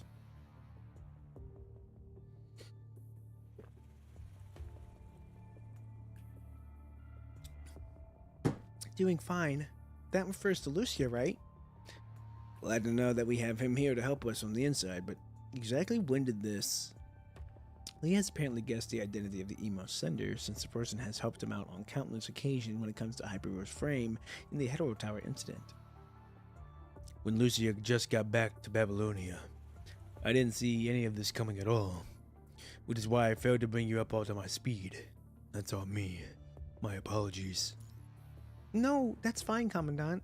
We know you're always looking out for us. Yes, sir. Goddamn right. I will always continue to look out for you guys. There's no need for you to bring this up anyways if nothing happened. True. I'm glad that Lucy is doing just fine, but, well, Liv seems to have recalled the whole surveillance incident from before, her face growing heavier by the second. Right when you're about to say a few words to cheer her up, both Lee and Liv, you pick up a barely audible noise. You keep your eyes closed for 2 seconds, and through the silence, you hear something you described as a metallic object being pulled lengthwise or twisted. Before you can tell them about the weird noise, however, Liv is already busy surveying their surroundings again, while Lee trains his weapon straight at where the staircase has just snapped. No new target found. The enemies downstairs are still on our main targets of interest. The staircase is gone, but they're still trying to make their way up here. The staircase is completely snapped away from the floor you're on. You can't even begin to imagine just how these hetero creatures would be able to even make their way up here when they literally lack the cognitive ability to do something as complicated as this. From the severely destroyed staircase, a few razor-sharp parts stand coldly in the air, reminiscent of the sharp fangs of menacing beasts and making it close to impossible for anyone to set their foot on the staircase. The staircase now lies lopsided against the sand and gravel, making it a tilted surface of the utmost scalable hill. Anyone in their right mind who might have to try their luck in getting up here would definitely seek a different path, or would work with some sort of tools at the very best. The hetero creatures down there, however, have for this entire time been trying to make their way up the destroyed staircase. And then you hear a weird noise come from the staircase. It's the same noise you heard just moments ago, a metallic object being pulled lengthwise and twisted. Then it hits you that the hetero creatures that are making the noise as they crawl over what's left of the destroyed staircase. Wait, do you see what they're doing over there? Looking at where Liv is pointing, you see a hetero creature slowly inching its body toward the staircase razor-sharp skeleton that's pointing out of one of the staircases. With its belly, the softest part of the hetero creature, against the needle-sharp skeleton on the staircase, the hetero creatures do not come to a halt. Right when the skeleton pokes through the hetero creature's belly, you can almost hear a crisp snap inside your head. Despite the cut inside its belly, however, the hetero creatures keep moving, the liquid coming out of the wound slowly dripping among the fragments, turning before you know it into a river underneath the hetero creatures. When that first hetero creature finally grinds to a halt, the second one is already stepping on its dead body, commencing a ritual of path paving one stair up. Where the hetero creatures were unable to set in their foot on the destroyed staircase, they can now safely do so with the corpses of their kind underfoot. And the weird noise you heard earlier is the sound of the staircase being squeezed under the weight of all the Hedo creatures trying to make their way up. Oh, they getting smarter now. Flashing past your mind at a moment like this, however, is the story of the Tower of Babel. At the same time, you see yourself at the very god who can't wait to topple the tower. We aren't safe here. They probably won't ever make it up here. But I think we should leave just to be safe. Copy that. Calculating evacuation route. This will take another 30 seconds. Half an hour later. Done scanning. We're safe for the time being, except we don't have the geographical advantage here. I'll keep scanning our surroundings though, just in case of anything. Thank you, Liv. Don't mention it. And thank you too, Lee. Taking out those little fries was nothing but a cakewalk. And I was able to try out the silencer of my composite armament too. Will you send a request of certain optimizations once we're back? Hedo creatures learn teamwork and make the dream work. Yes, they do. They are very slowly but surely making it work. Sure thing. So, what's our plan now? Liv, can you pull out the mission info we've gathered so far? Let's go through what we already have first. Sure. Just one sec. Liv works away on her terminal and arranges the projections in a layout in which they're all simultaneously viewable. We've had 3 sets of mission coordinates in total. We've been investigating them in the descending order and are so far done with the first 2, and we're at the 3rd location now. The first set out of coordinates is located 16 kilometers outside of the area coverage of the CPF's characters of the location that are speed at which plants wither in the excessive density of the punishing found in the soil. Normally, the theoretical speaking, an area of coverage should be slightly bigger than what's publicly announced, forming what they call a partly shrouded area, that falls short of being as effective as the actual area of coverage. I've just double checked and confirmed that the CPFs closest to the first set of the coordinates are still functional, which is why it makes no sense for the punishing virus to be found in such high density in the partly shrouded area. Right.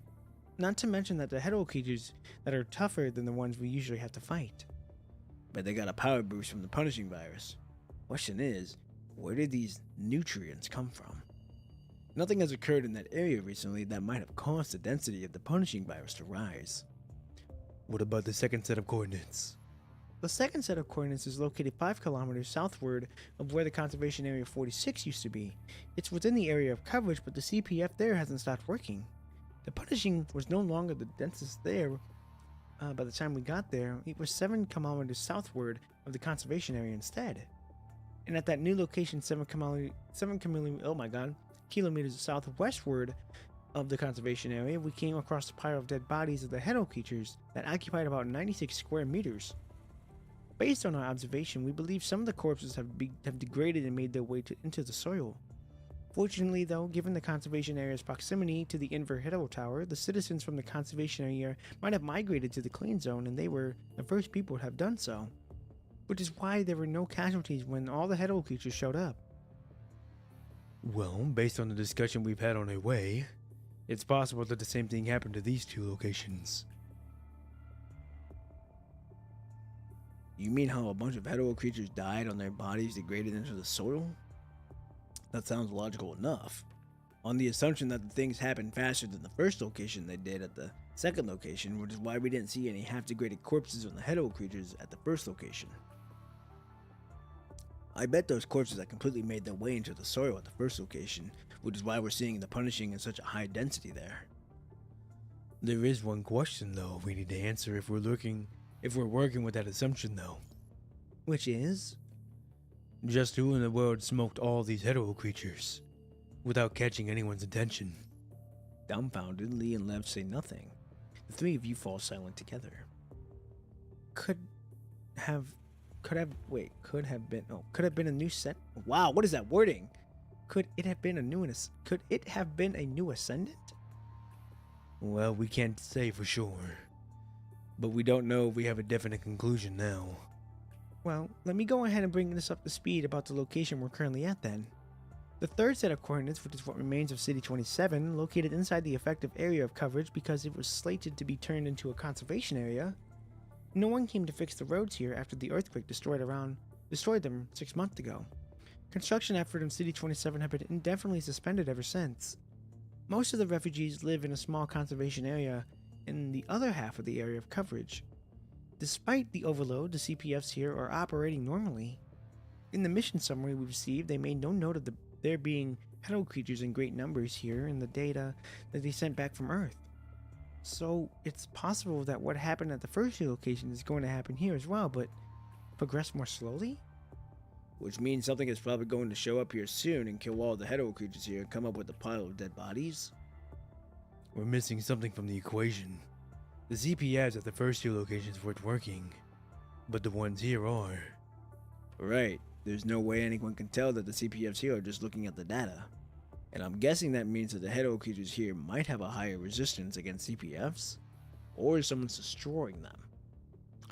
The theory comes from the discussion among the three of you just now won't stand if you can't work out the inconsistency observed among the CPFs at the three locations. Could it be that the three places operate by slightly different mechanisms? That's possible. All we can say about the three locations is that they all have hetero creatures in great numbers, and for some reason they have developed a high resistance against CPFs. And the only way to take this discussion further is if we figure out what brought them about. With the discussion once again reaching a stalemate, you run a mental search in your head, hoping to find any missing pieces that might explain what's happening. Right then, all the projections go poof without a trace. We got company, Commandant. The hetero creatures are coming this way, and we need to get out of here. Get the transport craft to pick us up as we go. Wait, are we heading straight back? Aren't we going to stick around and wait for whatever can kill the hetero creatures to show up? There's no telling if we can make it out of here with that thing around. We should err on the side of caution without Lucy around. Right. 1 second then. Pulling out what seems like a magazine and switching into its composite armaments, Lee fires a shot toward the highest point of the building.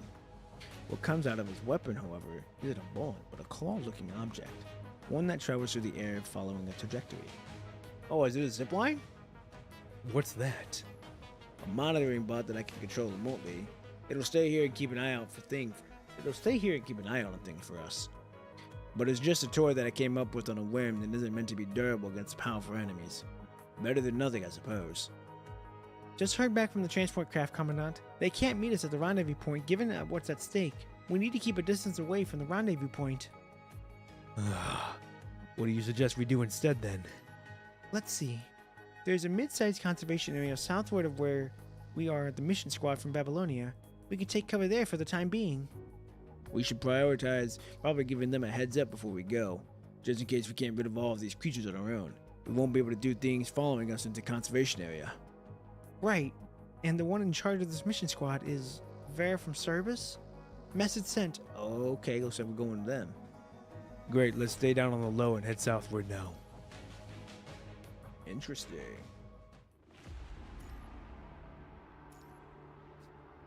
Oh, we're 21, alright. Let's do it. This Noctis guy, is he really as bad as you make him sound? Yes.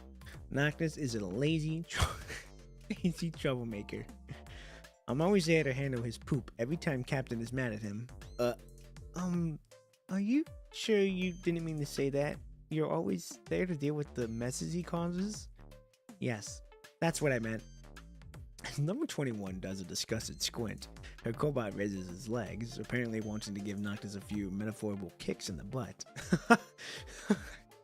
But Captain always goes easy on him. See? Oh, what took you so long? Remember what time boss said we have to be back to get things ready? Kaden wears the same look on her face, but number 21 can feel her vibes changing from just moments ago.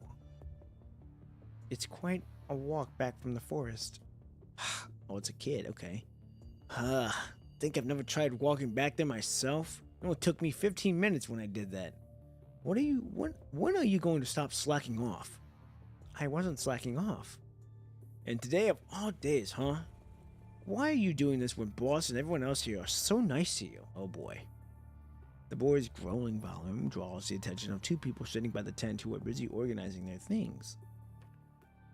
They stand up and walk this way. Hey, Cannon. Coming over this way is a friendly old lady and a slender middle-aged man. The old lady greets Cannon in a cheering tone while the middle-aged man sizes number 21 up. Hey, I would not do that if I were you. Hey, Auntie Winger? Winger? No, Granny Winger, we can't. The old lady pats the teenager on the shoulder, gesturing him to hold fire for the time being. Pouty, the teenager says no more, while his eyes brim with hostility all the same. See, Cannon, this young one is not a bad kid. He just says what's on his mind. Right. Is this your friend? Lovely. Oh, I've seen her before. She came with a squad from Babylonia. Right, Hoth? Right. I've seen her by the redhead captain. Superb. Come in, young lady. I know your squad came to keep us safe.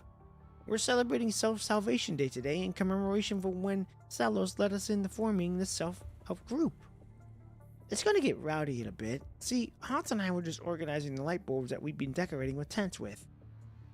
Boss is being too nice to her, I swear to God. Come on, Lillian, let's not go there on a day like this. Cannon has got away with wrecking, and Salons always has good things to say about that. Wait, you aren't jealous of her because of that just now, are you? See, Cannon is here to help us, and you really don't want to hold a grudge since we're all living together. I'm sure you'll be amazing with a capital A when you grow up. But she only shows up when we're handling out supplies, and keeping an eye out for the potential threats is all she ever does. Hell, she doesn't even really talk when I talk to her. How am I supposed to see her as one of us when she's like that? Motherfucker, she's saving your life. Be grateful. And there's always these strings attached whenever we need her help. Ain't never seen such a greedy leech, if you ask me. Motherfucker, you gonna get rocked.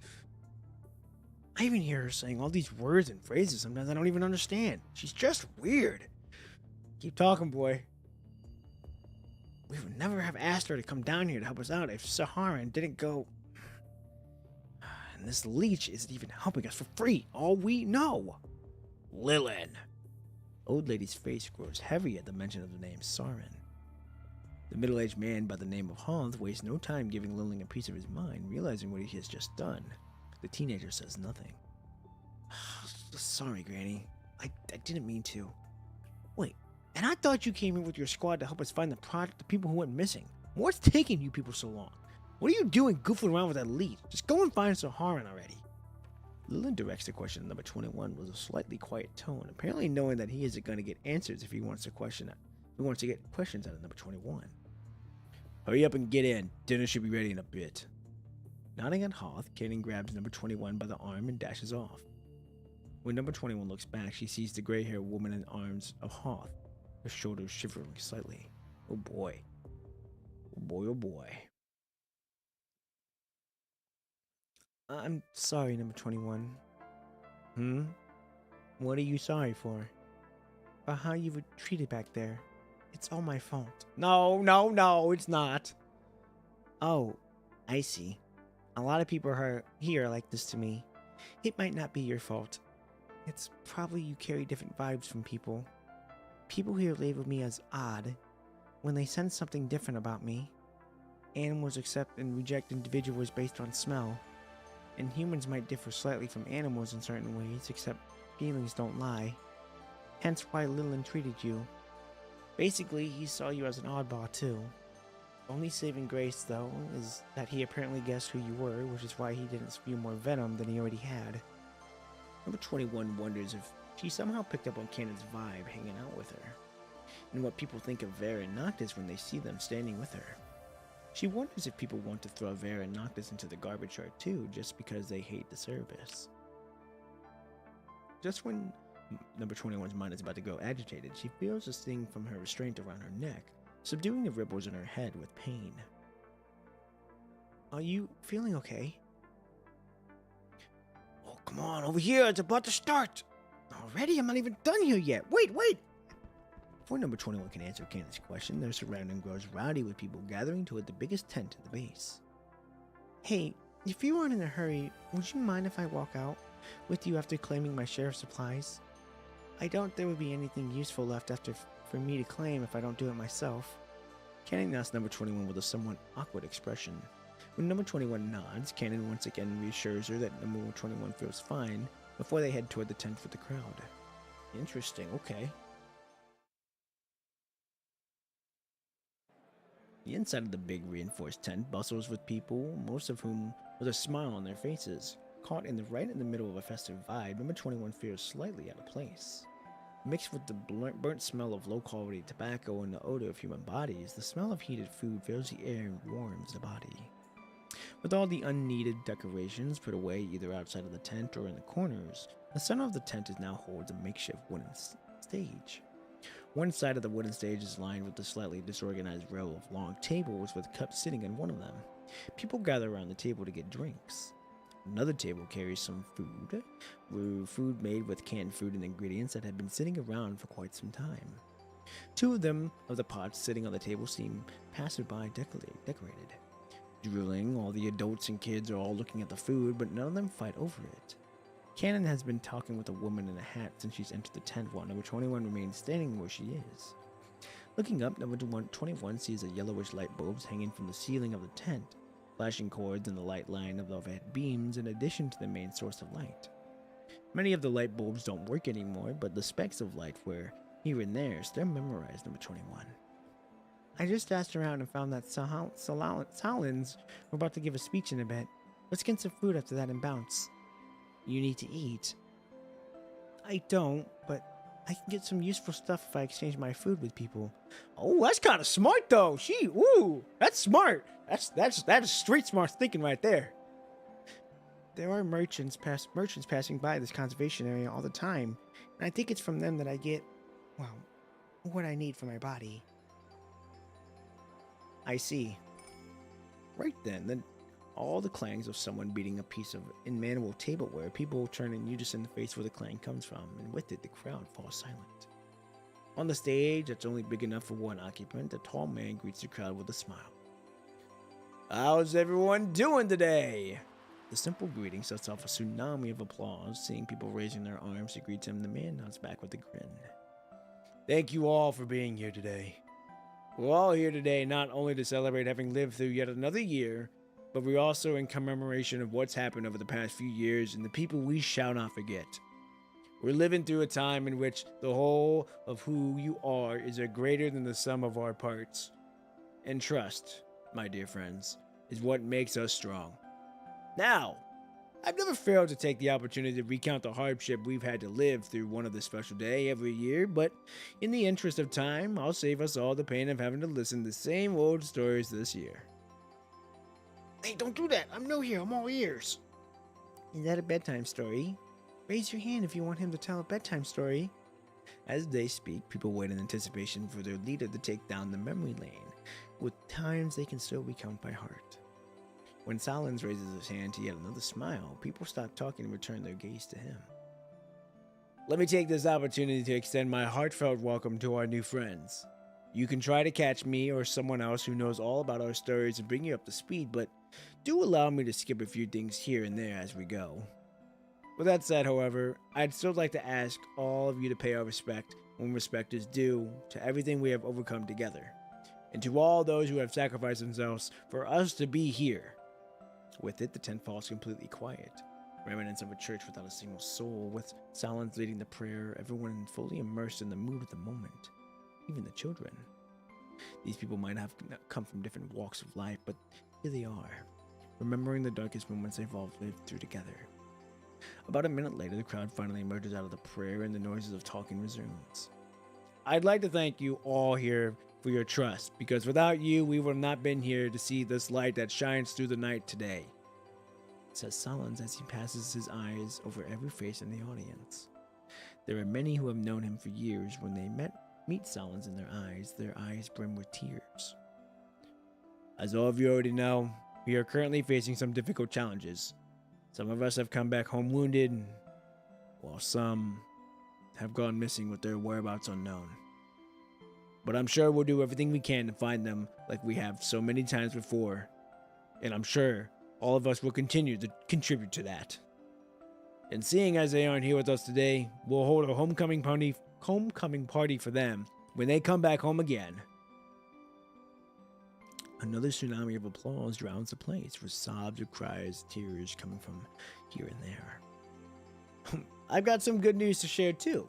Given our proximity to the clean zone, we're likely going to be the next group of people to move there. and we'll all be safe and free of worries once we're there. I think we're close to the end of the tunnel here. And last but not least, please help yourselves to the food and drinks. 1 serving per person, though. You all know the drill. Oops. Y'all need no reminder, do you? But do bear with us on this one last announcement.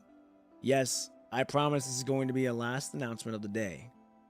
This gathering is only going to last for 2 hours, and you're free to go on partying in your respective tents after that. Please refrain from being outside after the gathering, and that is that. The good news and Salon's good sense of humor lighten up the mood. People from the fringe of the crowd starts making their way toward the table with food. Another group of people surrounds Solon, shaking hands and making small talk with him as he walks down the stage. I'm done. Well, that was quick. Oh man, dude, they look so out of place. It's okay though. I really like her attire. It's very different and unique. Almost like the elf, like an elf in a forest, in a sense. Kenna made her way along the table, made her way along to the long table with food even before Solons finished his speech. She got her fair share before people started gathering by the table. Number 21 keeps her eyes fixed on the group, while people surrounding Solons apparently not ready to go. Hey, what's the matter? Wow, I just realized she's really tall and she's really short. What are they doing? Why are they doing that? They don't need those supplies? People do that to ease themselves with the pain they feel inside. What about you then? The big guy just thanked everyone here, and that includes you, Kanan.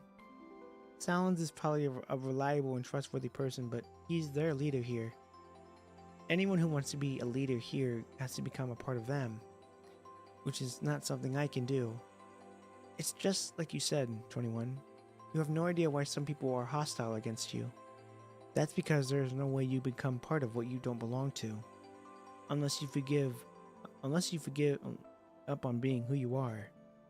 But I don't want to be assimilated and become someone I don't even recognize just so I can get to enjoy being part of the group. That's fucking facts, bro. She hit him with that. I just can't become part of something else that I am not. Assimilated.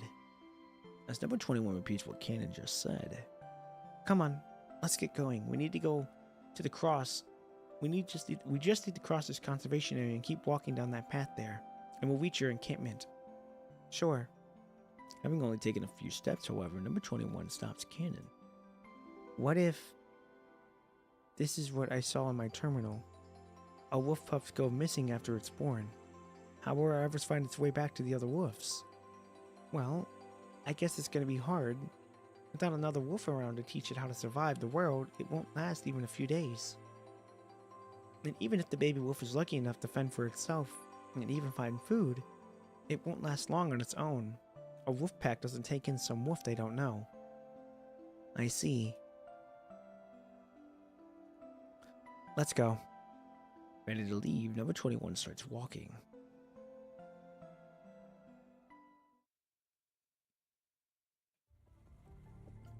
Cannon, wait! Oh boy, I'm surprised he noticed. Right when number 21 and Cannon are about to exit the tent, Solons calls their names from behind. He makes a beeline for them as he refuses the drinks that people try to pass him. Not gonna stick around for just a little longer, Cannon. And this is a construct from Babylonia, I presume? How are you? I can't do that. It's almost my shift now. But I thought it was supposed to be Morsora's shift. Oh boy, guess he's meant it when he said he's gonna drink until he dropped tonight. Cannon responds with a nod, apparently not wanting to continue the conversation. In a quiet tone, Solon says what's on his mind. I heard about how Lilin treated you today. I'm sorry for what happened. Just has a hard time changing the way he is.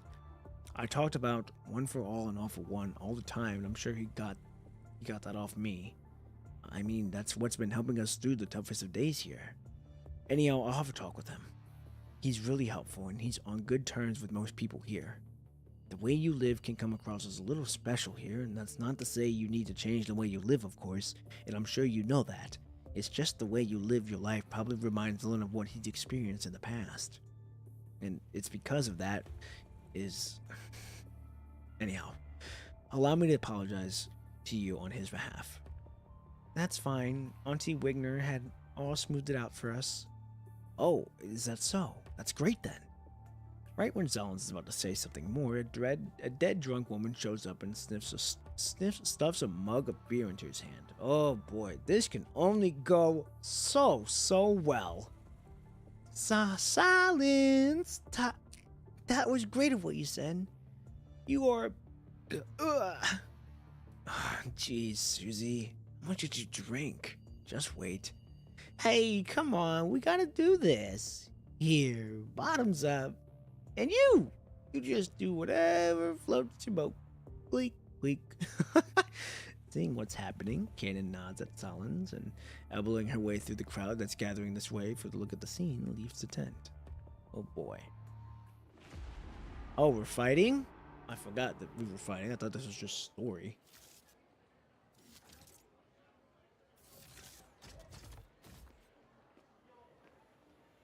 Alright, let's roll.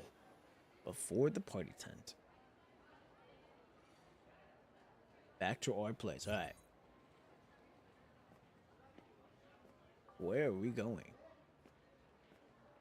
Dude! Look at Buddy, man! So inspirational.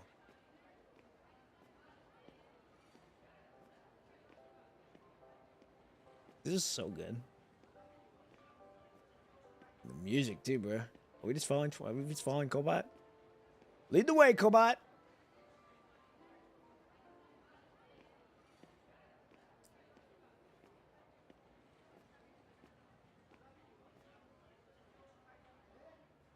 Oh? Oh no, Cobot, don't do anything dumb!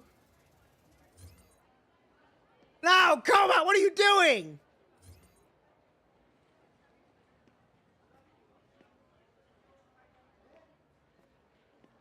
Oh, well, there he goes. What the fuck is he doing? What are you doing?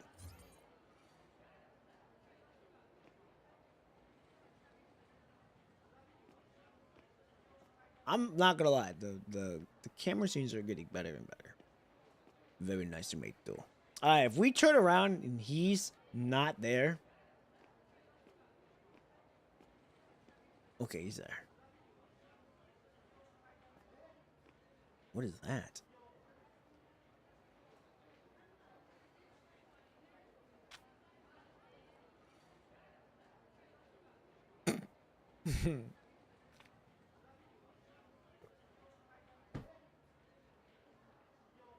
He can't use his eyes anymore.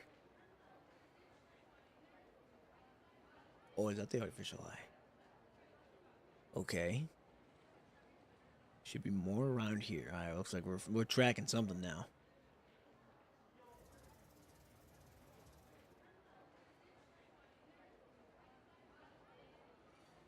Oh, she can't connect the buddy. That's right. There's another one. I see it up on the roof up there. Oh, I can't. Okay, we're going the other way. Prosthetic document. Pause. I forgot again. I can't actually see. Okay. That sucks. I know she used to be. Yeah, I remember she used to be able to, but now she can't. Unknown slime. Unknown slime. Unknown slime. Interesting.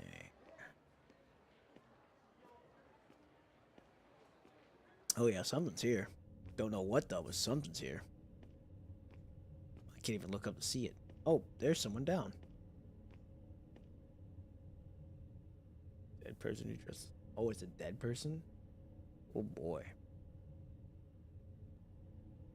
Damn, boy got ripped.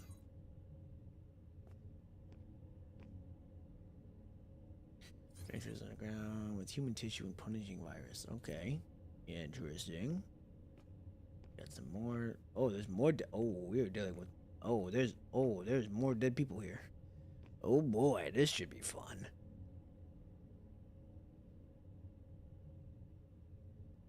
Okay. Something's lurking here, boys. Ladies and gentlemen, something's here. Don't know what though. Okay, someone's still breathing. That one died though. That's tough.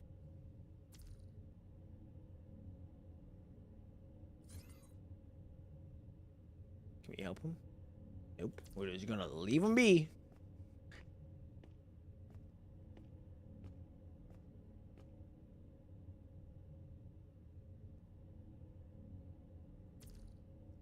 Okay.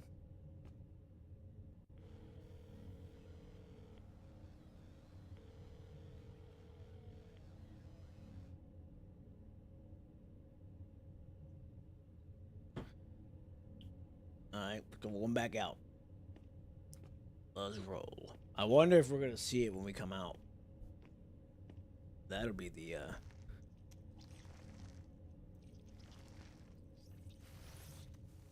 What the fuck is that? Oh, it's here. Yeah, it is slimes. Oh my. Alright, well, that's new. Oh, I messed up my 3-ping. Oh, get out of here.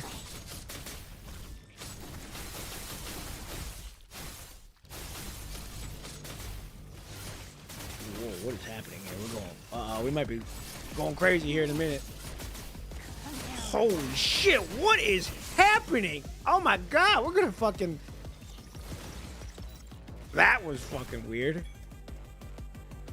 Can I not use it? Dude, that was fucking trippy.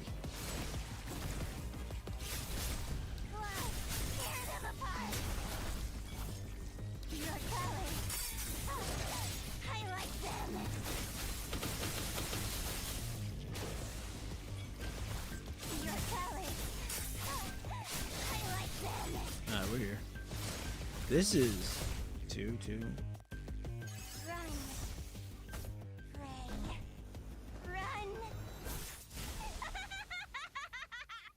That's new.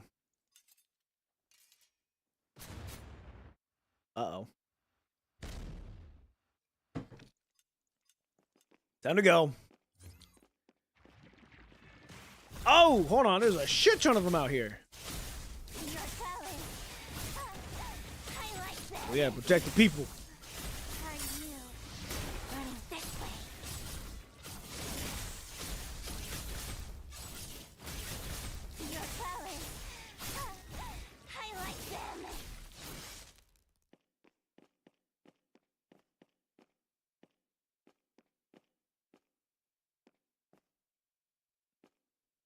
What happened?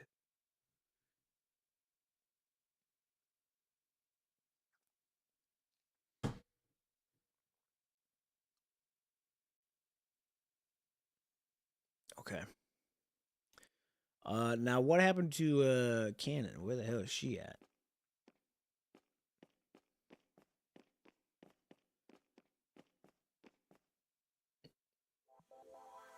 Huh. Okay then. On to the next one, episode 5. Dried Traces. Are the patients all gone? Vera rushes her way to the conservation area, having learned about what had happened. Having quickly purged the encampment, Vera asks Salons to quickly tally up the people there. 4 left in the house, 1 still breathing and the other one already dead. That's weird. I remember seeing quite a few of them barely able to even walk when I came to check on them yesterday. Nearby, Silence is giving order to the aggregation of refugees. The refugees form squads of 6 rows, each with a person tallying them up. A boy about 5 crouches before a military stretcher, screaming his father's name as he wails ceaselessly. Now, the high-pitched cries sting at everyone's heart. Silent kneels down and gently hugs the boy before picking him up and carrying him to the end of the first line.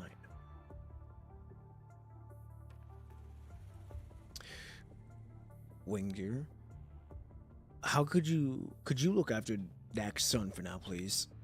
Having just wiped away the remaining traces of her tears, the old lady rubs her hand on her ragged clothes as if to hide any hint of sadness from the little boy. Okay, leave it to me.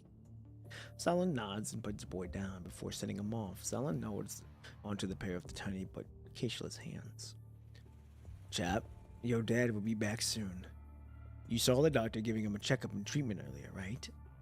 Chap nods his head while biting on his lips and widening his eyes to keep himself from crying, but droplets of tears continue to roll down his cheeks every time he blinks. Uncle Silence, Daddy's eyes are hurt. What will happen to Daddy when he dries? He always sheds a lot of tears whenever we visit Mom at the grave. Where will the tears go now? Silence opens his mouth, but no words come out and can answer the child's innocent question. Winger takes Chap's hand and pulls him into her arms. My dear child, it's all gonna be okay. Everything's gonna be fine. Chap follows Winger into the first line as Talon points him to the collie counting each person in line. The collie gives Talon an okay signal. Roughly 3 minutes later, when everyone's been counted, Talon approaches Vera.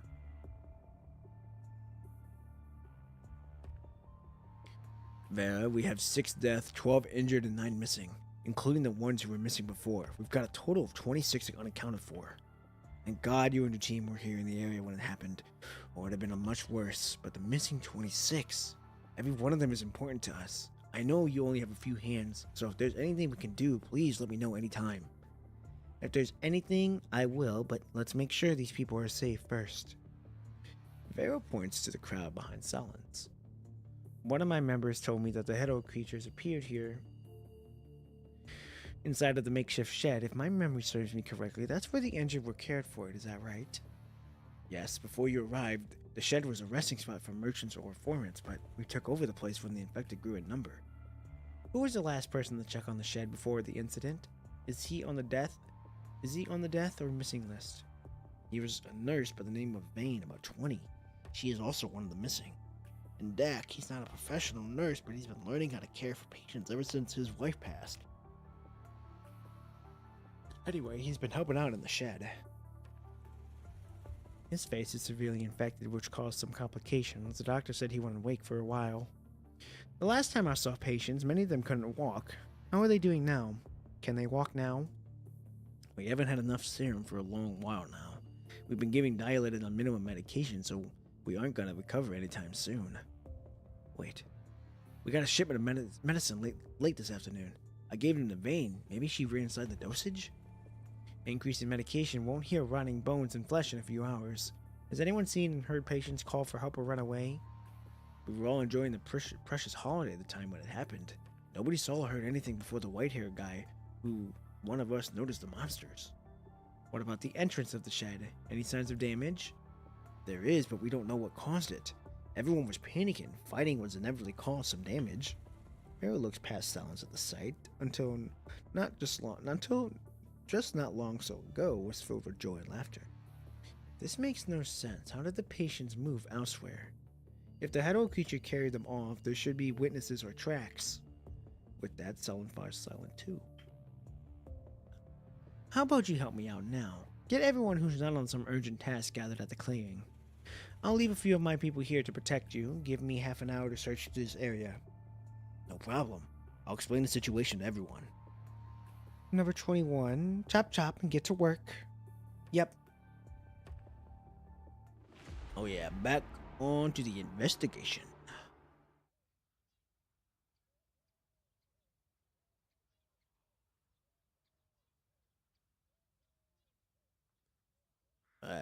Be thorough. Don't you worry, we're gonna be thorough, all right?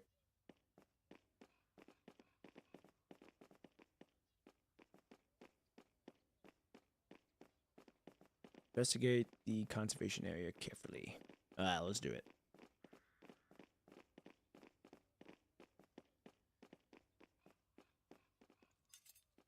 Chat, hope everyone's having a good day so far. The fact that we've had almost 151 people tap in, man, we doing something right? We doing something right. I'm very grateful that everyone's kind of coming in and out with just watching the stream. I'm very grateful to see that that's doing good. And there's only going to be more to come. We still got a lot of content to cover on this game, so don't you worry. Don't you worry on that. Oh, there's more of them. Let's deal with these guys first.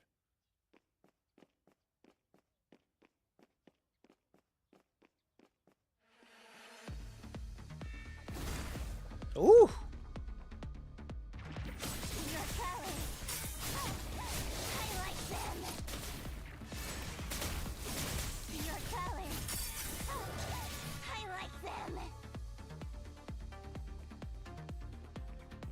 Oh yeah, we got the music coming in now with this. We're about to go crazy on it. I forgot this. Oh, okay. Anything new here? Someone said they saw a monster in this tent. Well, we dispersed of the monster, or at least one of them, at least.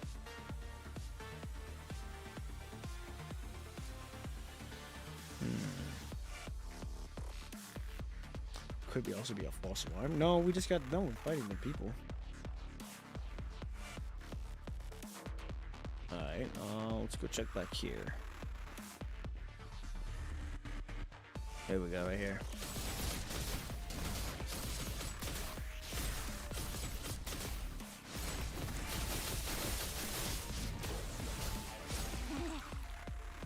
I'm down, Goliath. I dropped that from the hand. Okay, so they're moving. They're jumping out on the coordinates in here.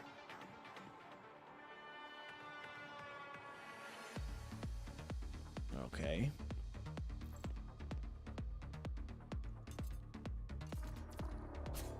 Okay. Let's go back this way.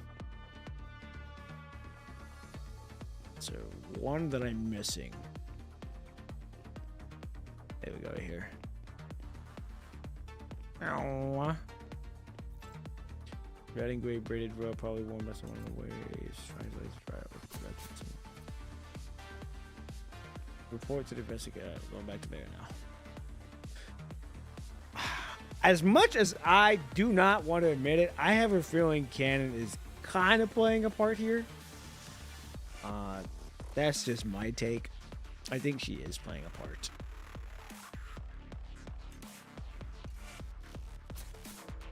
We got more of them. Gonna have to wait. Oh, y'all going gone on this one. Bah!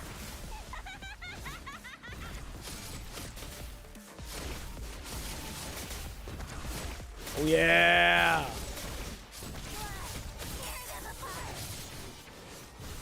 Oh, move! God damn it.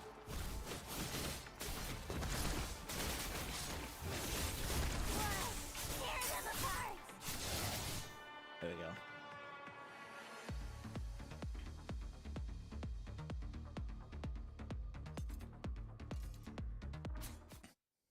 Oh, here we go.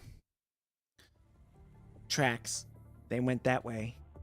Number 21 points at the head of a creature tracks she just discovered. It's a drag mark. Solins, is there anything out of ordinary at the Northwest base recently?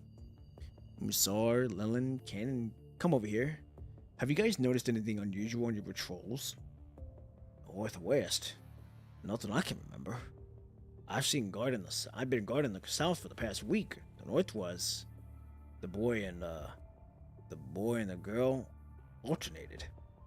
Musar reports that Cannon's about to answer his very question, but Lennon cuts her off. Man, I swear to fucking God, I'm gonna rock this kid. I assure you there has been no monsters in the Northwest for the past few days, or I would have reported it already. But I think I haven't seen anyone pass through the main road these days. Usually we'd see merchants or other travelers on this road or two, but 3 times a day. What about you? Vera focuses her eyes on the only person who hasn't spoken but speaks in a hesitant tone, taken aback when she realizes the girl isn't human. Lilin looks like he needs a nap. Boy, dude, he does need a nap. Boy is sleep deprived. What Lilin said is exactly what I've seen too. But I did notice that the woods near the Northwest recon point are quieter than usual. Quiet? The birds there don't chirp anymore, and the breeze seemed... For 2 days, it was too humid, like another day too dry. Birds? I've never heard a bird call around here. Where can you find birds here? Deep in the forest, those little critters are having difficult life too. Lilin looks at Cannon with suspicion. Whether it's work or personal, what Cannon said seems not very credible. I think we should go take a look. If these clues do mean something, we might still make it in time. Hey, the guy responsible for the south, just to make sure, is there anything unusual in the south? Well, let me think. There's a field of tall grass in the south, but no path. Nobody's passes through there nowadays, and there are no trees, so no birds to begin with. And this. Number 21 opens up her terminal to show a photo. In a pool of purple-red liquid lies a worn bracelet with altering bands of red and gray. Vera moves one step over and waits for Silence to come take a look. He nods solemnly after seeing the photo. This belongs to Vane. It's her late sister's. Vane always carries it with her. I see. Silence, we'll need someone familiar with the Northwest to go with us for an investigation. But just be warned that we might run into hetero creatures. My team and I will do everything we can to protect your man. We will need him to keep an eye out for traces or items belonging to these that went missing. Can I take her? Vera points at Cannon. She's not familiar with their items and habits. Silence, let me go with them. I will find everyone. I want to see Siren again. Cannon doesn't pay too much attention to others. What about Lilin? He might be young, but he can carry out missions on his own. He also knows everyone well. Okay, let's do that, but know that you'll have to follow my orders. I will! If we see a monster, I'll hide right away and won't get in your way. This motherfucker glazing on it. Get the fuck out of here. Also, be aware that we still have no idea what's going on. He went from sleep deprived to very happy-go-lucky. Man, get the fuck out of here. We're heading our way to make sure nothing bad happens again. Our goal is to not rescue the missing people. I hope we are clear on that. I understand, but I still hope that if you see any of them, please bring them back. Even one is better than none. And I'll send 2 members down south. Pick out a few who can fight and run at least. The south is safer, relatively speaking, and they'll be scouting there. Some people might have to run outside the base in a panic. Got it. What did Carol mean by this? Hey, it just confirms that everybody will follow the person who holds the collar. Solomon approaches a few middle-aged men who begin checking their weapons and belongings after hearing the order. Then he waves at Musaw and Cannon as they walk toward the group of men. You and you two go with the group. Remember that if you spot a bunch of enemies at once, run for it immediately. Roger that. Also, keep an eye on that construct and make sure she's not someone who escaped the purifying force. Ooh, yeah. If she is, just report her all the way up without going through me. If she's not, just leave her be. The 2 constructs nod their heads and follow Vera's line of sight to look at Cannon. As if sensing attention, Cannon suddenly turns around and scans her surroundings. The 2 constructs quickly take their eyes off her and pretend to talk about the mission. Oh, man. You 3, stay in the conservation area with the medic. Stay vigilant and contact me if anything comes up. Roger that. Number 21. What are you doing scurrying about? Time for work. Buddy's not here. I could feel it, but Buddy is not here. Buddy, open your eyes. It won't open. I can't see what Buddy is seeing. Number 21 shows her fangs like an angry lion, but she can't find her foe. She faces the ground with an empty stare as she tries again and again to sync with the cobot. Her pupils continue to dilate and contract like camera lenses that can't find their focus. When did that happen? Just now? I don't know. This frame connects differently to Buddy. I can only feel a weak. Number 21 stares off into the distance and focuses all her energy on searching for the weak signal from her cobot. A shock of pain travels through number 21 like a venomous snake racing through their veins. Don't concentrate all your computing power to your mind port. Are you trying to fry your brain? But I need to do something about Buddy. Number 21, try to see if you can sense a general direction. Number 21 closes... oh man. Closes her eyes and scans through a mess of signals for a familiar one. I can't. We've got to go. We need to make a trip up northwest. If you sense something different from Cobot later, we'll act accordingly. 21. Okay. Scanning through the base one last time, the white-haired girl responds positively to the order. Man, fucking Cobot better be safe. I'm gonna be pissed. If he's hurt. Alright, episode 6, The Price of Sacrifice.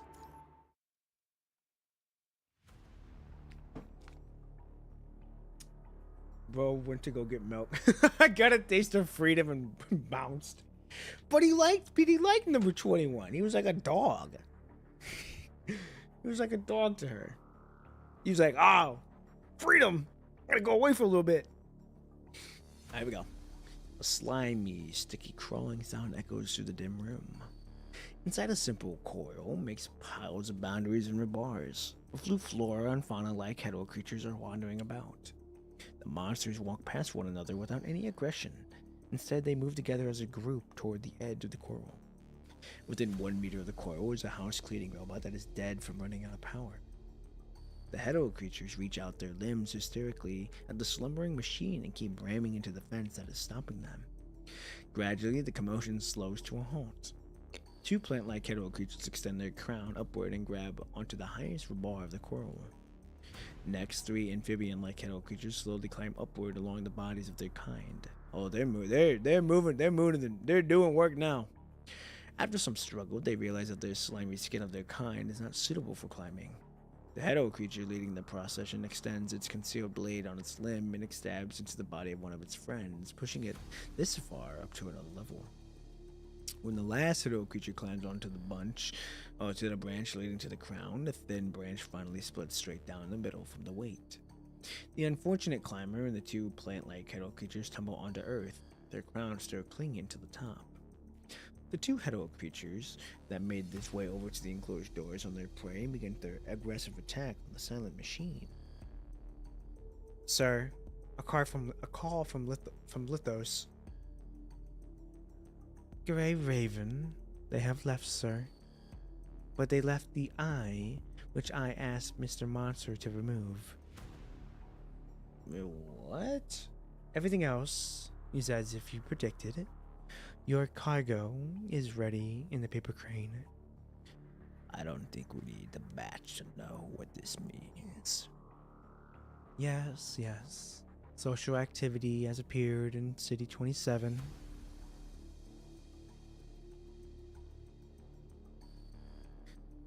That means we should prioritize projects related to Sylvia. Right. We could let Mr. Monster join the project if that's okay with you. Lithos glanced at the man beside her. No.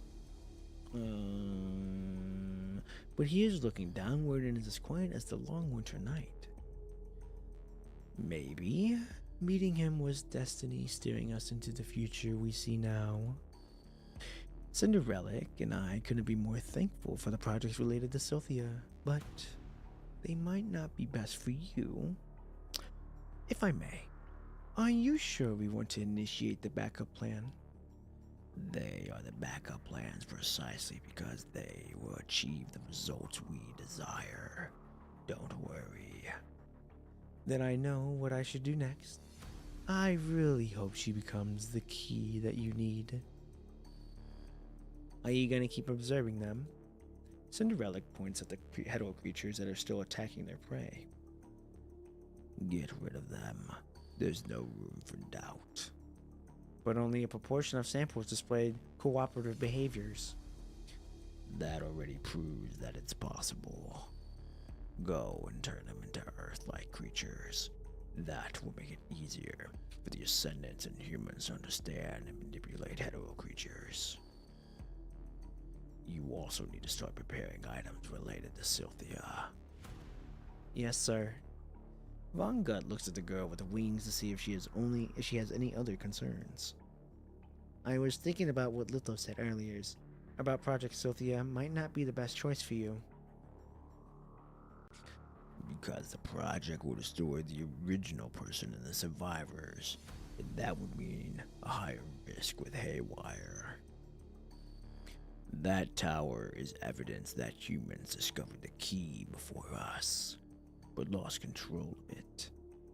If we don't do anything, unusual concentrations of the punishing virus will only create more chaotic hetero creatures. And creatures created from the Red Tide are difficult to predict and control, like the test samples Lithos left at the Copperfield Aquarium. Confining them to Earth's natural laws before they go, Haywire is the better choice for us and for the humans. So go and make your dream come true. Yes, sir. Man, I really like me voicing Von Guy. He's a dog. Hey, over here. Get right over here. Behind a scary-looking guy is a group of 4 to 5 hetero creatures. After luring the monsters to a specific spot, the muscular construct gives them an aggressive punch, sending them flying a few meters backwards. Before the monsters could get back up, they were already engulfed in flames from the explosion. Mr. Noctis, too close! What? The explosion, too close to Commandant. Aw, man, look at her looking out for us! There was enough time. There was enough time for 21 to lay 3 laps while carrying Vera. A construct might be capable of that, but shards from the explosion can totally kill a human. But he's wearing a powerful metal suit. Well, at least count to 3 next time before you set off a bomb so people have time to ready themselves. Oh, sure thing. Next time I'll go 3. Oh, jeez. We asked you to count to 3, not say 3. You moron. Don't you know I don't like to count? Just kidding. I set that one up earlier, so that one doesn't count. Next time I'll count properly. All right. Are you all right, Commandant? Whew. Yeah, I'm fine. Air reeking of explosives rushes your lungs and you take a deep breath. A shiver travels down your spine when you realize that it has already been filtered by the powerful suit. The Cerebrus is notorious for their way of executing missions, but the way this particular bad dog pulled off his act just now is beyond rough. With his help, however, you manage to lose a great number of your pursuers just half an hour after leaving City 27. You encounter some enemies here and there on your way to the conservation area where Cerebrus are stationed, but the hetero creatures aren't much of a threat with the 3 constructs around. Is it just me, or are these trash harder to get rid of than usual? It's not. They're definitely stronger than before. Are the enemies you fight on your missions also becoming stronger? No. That's why I thought I was imagining things, but I think it's time for me to take my explosive to the next level. Does your mission have to do with the hetero creatures too? I think so, but not to fight them. Vera's already having a headache dealing with people from the conservation area. Are the people difficult there? How would I know? But Vera hasn't sent me to beat anyone up, so I guess they're okay. Oh shit, I was supposed to say that. Oh, what ifs?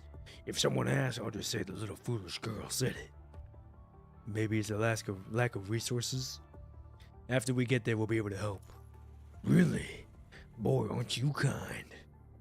We've already sent our location to the transport craft. Should we ask them to pick us up later? Yes, I have something of a theory that I might be able to test out at the conservation area. The sound of the explosions of gunshots slowly vanishes, and before you know it, every last one of your pursuers has been eradicated. Now that that's the last of them, now, let's get you to work at the base. Wait here for a bit. I know a secret shortcut, but let me go check its location. The muscular construct sprints straight toward into the knee-high undergrowth of a large road. Commandant, what caught your attention exactly? Remember what happened at the stairwell? Some hetero creatures committed suicide to become stepping stones to the rest to climb. And maybe, just maybe, they heaped to the hetero creature corpses at the first and second sets of the coordinates are the results of the mass suicide? Right. We haven't heard of the enemy commuting mass suicides, but let's say this theory was true. Why did they do it? I have no idea. But if they can actually commit suicide on purpose, I think we're about to see some drastic changes in the battles coming up. The desire to survive is a gene of every creature on Earth. It connects every living individual, forming a web that instills the temptation to live into every creature. Only blinking eyes can behold the beauty of a loved one. Only a breathing noise can take in the aroma of delicious food. And only moving arms can feel the warmth of another. Living is the only way to experience what life has to offer, and lives on Earth fight endlessly for the night, or for that right. That is also why we remember those who give their lives for others as heroes, as their deeds. They went against the instinct to avert death, against their nature, against their fears, all for something greater. Hetero creatures, however, simply live with the need to attack and are bound by the individual worth and fear of death. For them, the strategic goal of the group takes priority, so sacrificing the self to create a bridge is the most sensible choice. And that turned an otherwise disorderly group of individual hetero creatures into an organized troop of absolute execution power. Humans have been searching for solutions and ways of disasters with our intelligence and human nature. But we are entering another deep winter just as we are turning this war around in this fight for survival. But we have to keep in mind that the possibility that the Ascendants are behind this. Speaking of which, the camera robot is damaged. Did it capture anything? You could see that the hetero creatures in the area were all moving slowly in the same direction after we left. Then the robot went dead. And the work seems a little too neat for it to have been doing of the hetero creature, noticing and immediately destroying the robot. Just upload the footage. I'll analyze it by the frame.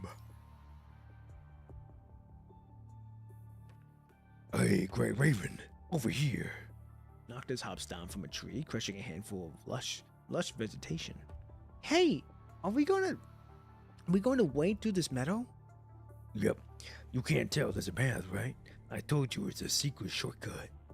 You just follow me. He strides confidently into the natural sea of the green right away. Let's go. Commandant, please follow Liv. I'll be right behind you.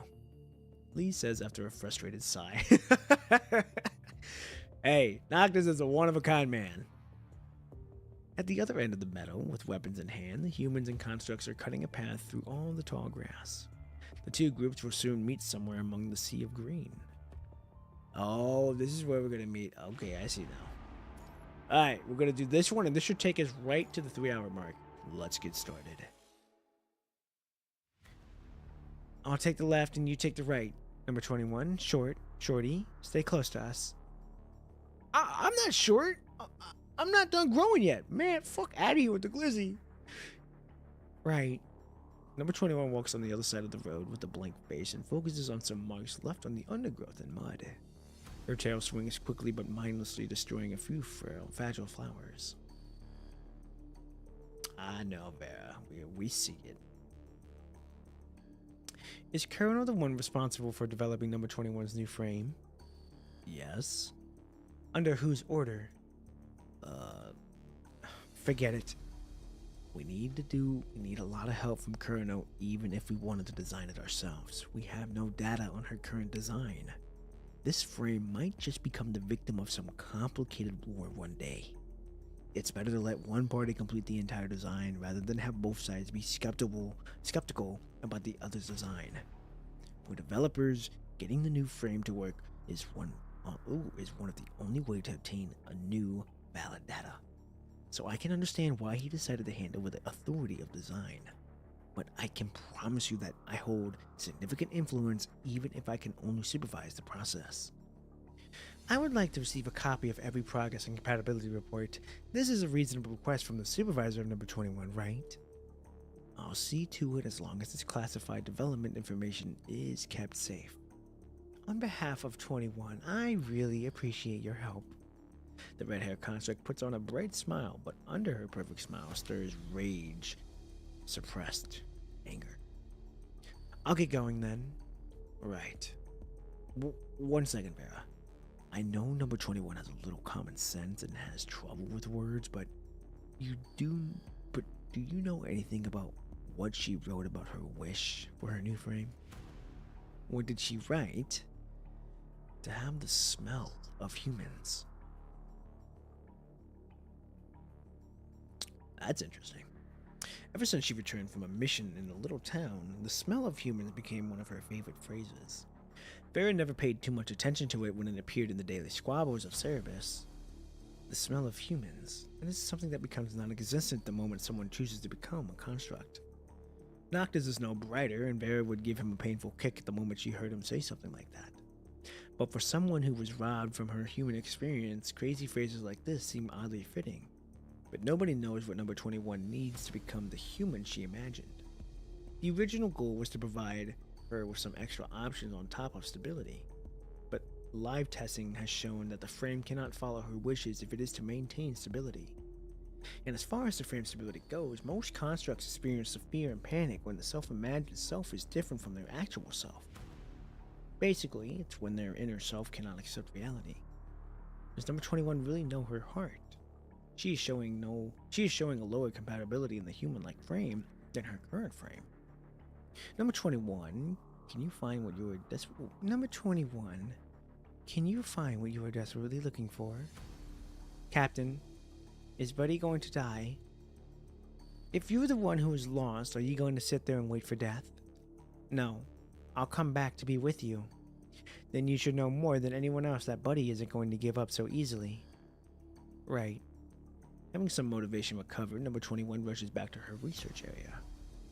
I found some footprint, man. Fuck out of here with this shit, man. Get out. Fuck, this boy is a fucking... God, he's like, oh, Pharaoh, please give me some praise. Fuck out of here, bro. The boy yells, emanates from nearby as he waves at Vera with an exaggerated gesture. Man. Without waiting for her response, he swiftly dashes toward the newly discovered clue. Hey, don't run away like that. Number 21, follow him. Jesus. This boy gonna give us more trouble than anything.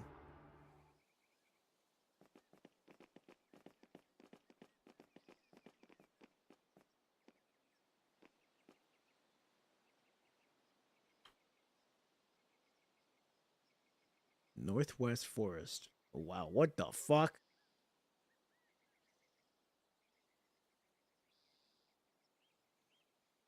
Yesterday she complained about a cracked shoe. Gonna get fixed. Weird, only hurts from 1 foot.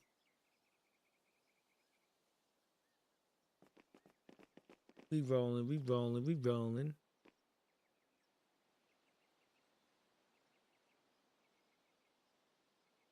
Call her help for granted and remaining so distant. You also have to understand that one, she doesn't know your native tongue.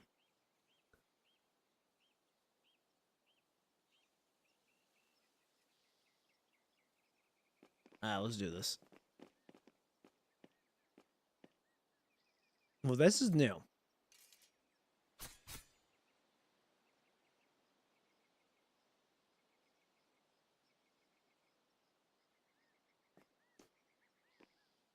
Okay, I guess we're fighting.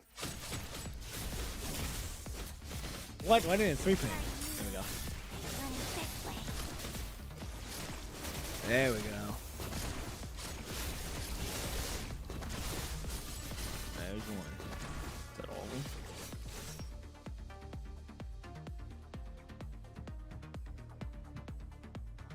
Whoa. That's new.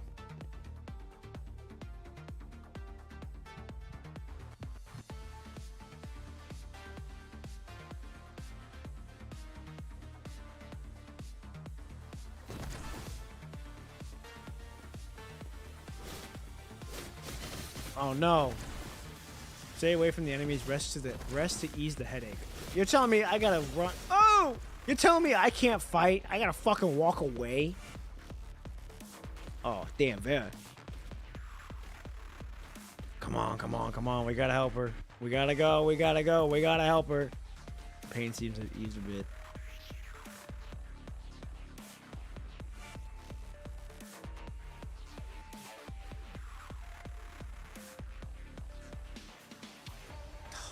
You are such a liability, dog. God. There we go. Holy shit, there's a fuck ton back here. At least move them up. There we go.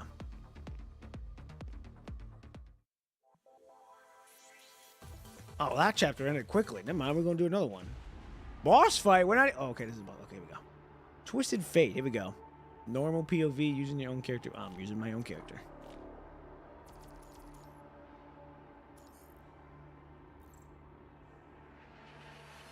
switch my confirm.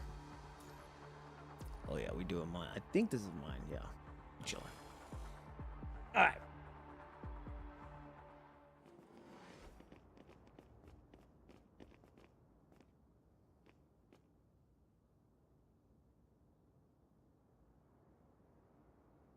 Damn, this boy is beat up. I just seen his face. Damn.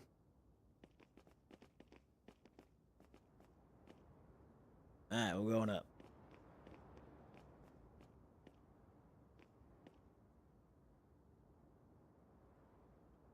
That's a lot of them. Jesus.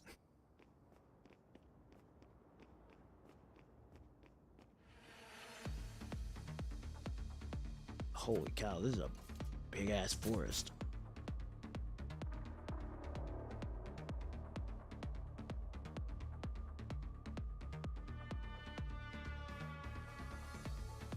I mean, they gotta show it off, you know. They gotta show off the new world map. I don't blame them though. Let's do it. We'll go 6. Wow.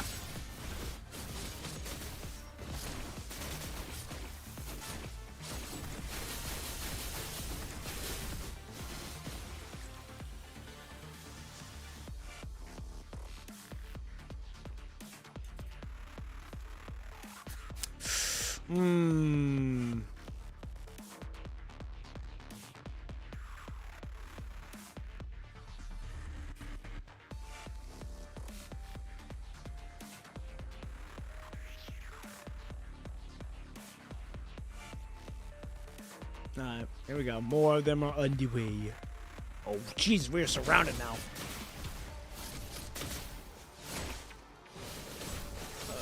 Five. Oh, fuck, I fucked up. I meant to do 5 and then hit the 3 ping, but I did not do that. Bop. Okay, we'll go 7. Like that. There we go. 4.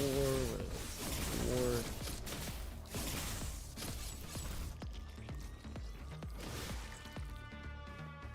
More? Holy shit. Why am I stuck? There we go.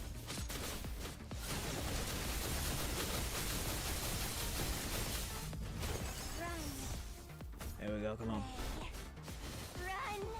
Bop!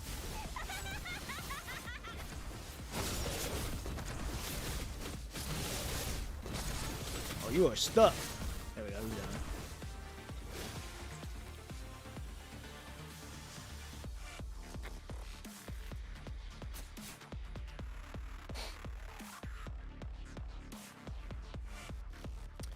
Oh boy, this boy tripping. He crashing out bad.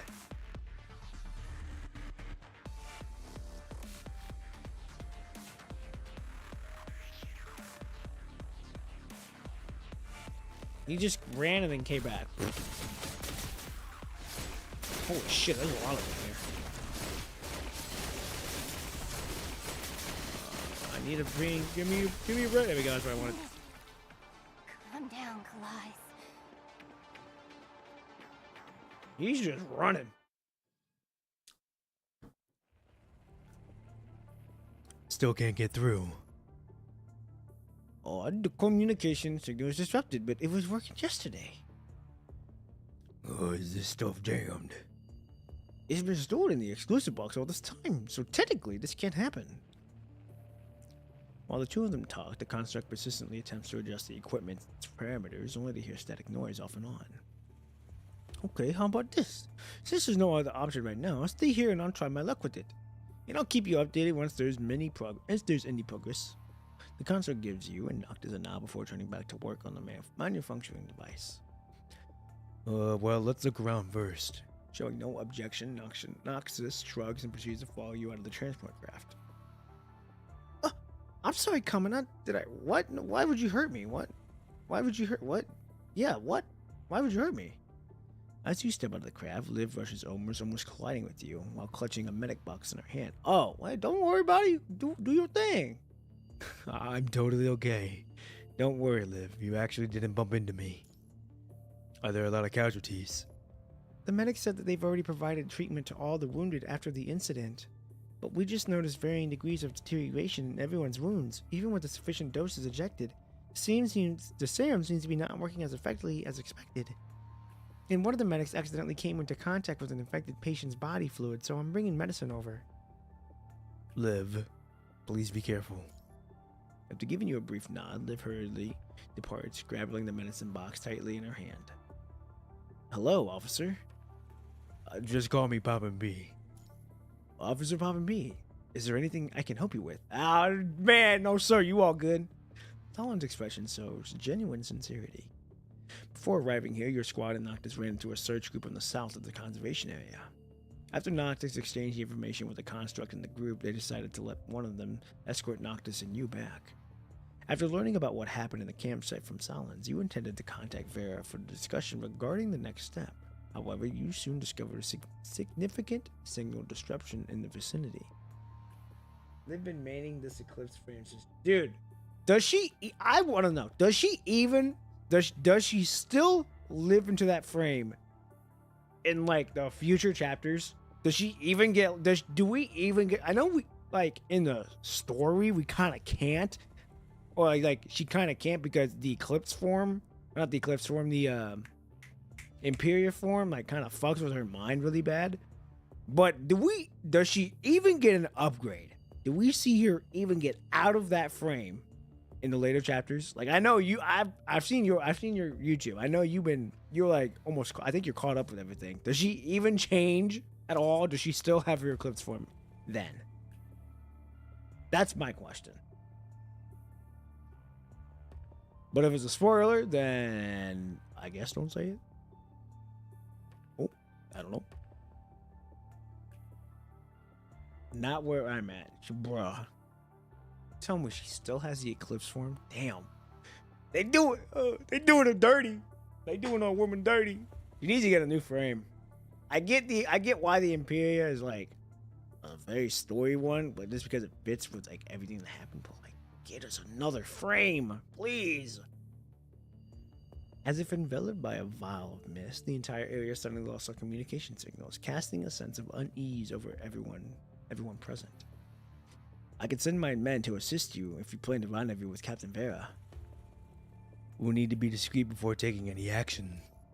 With their location unknown, our decision could put another group in danger.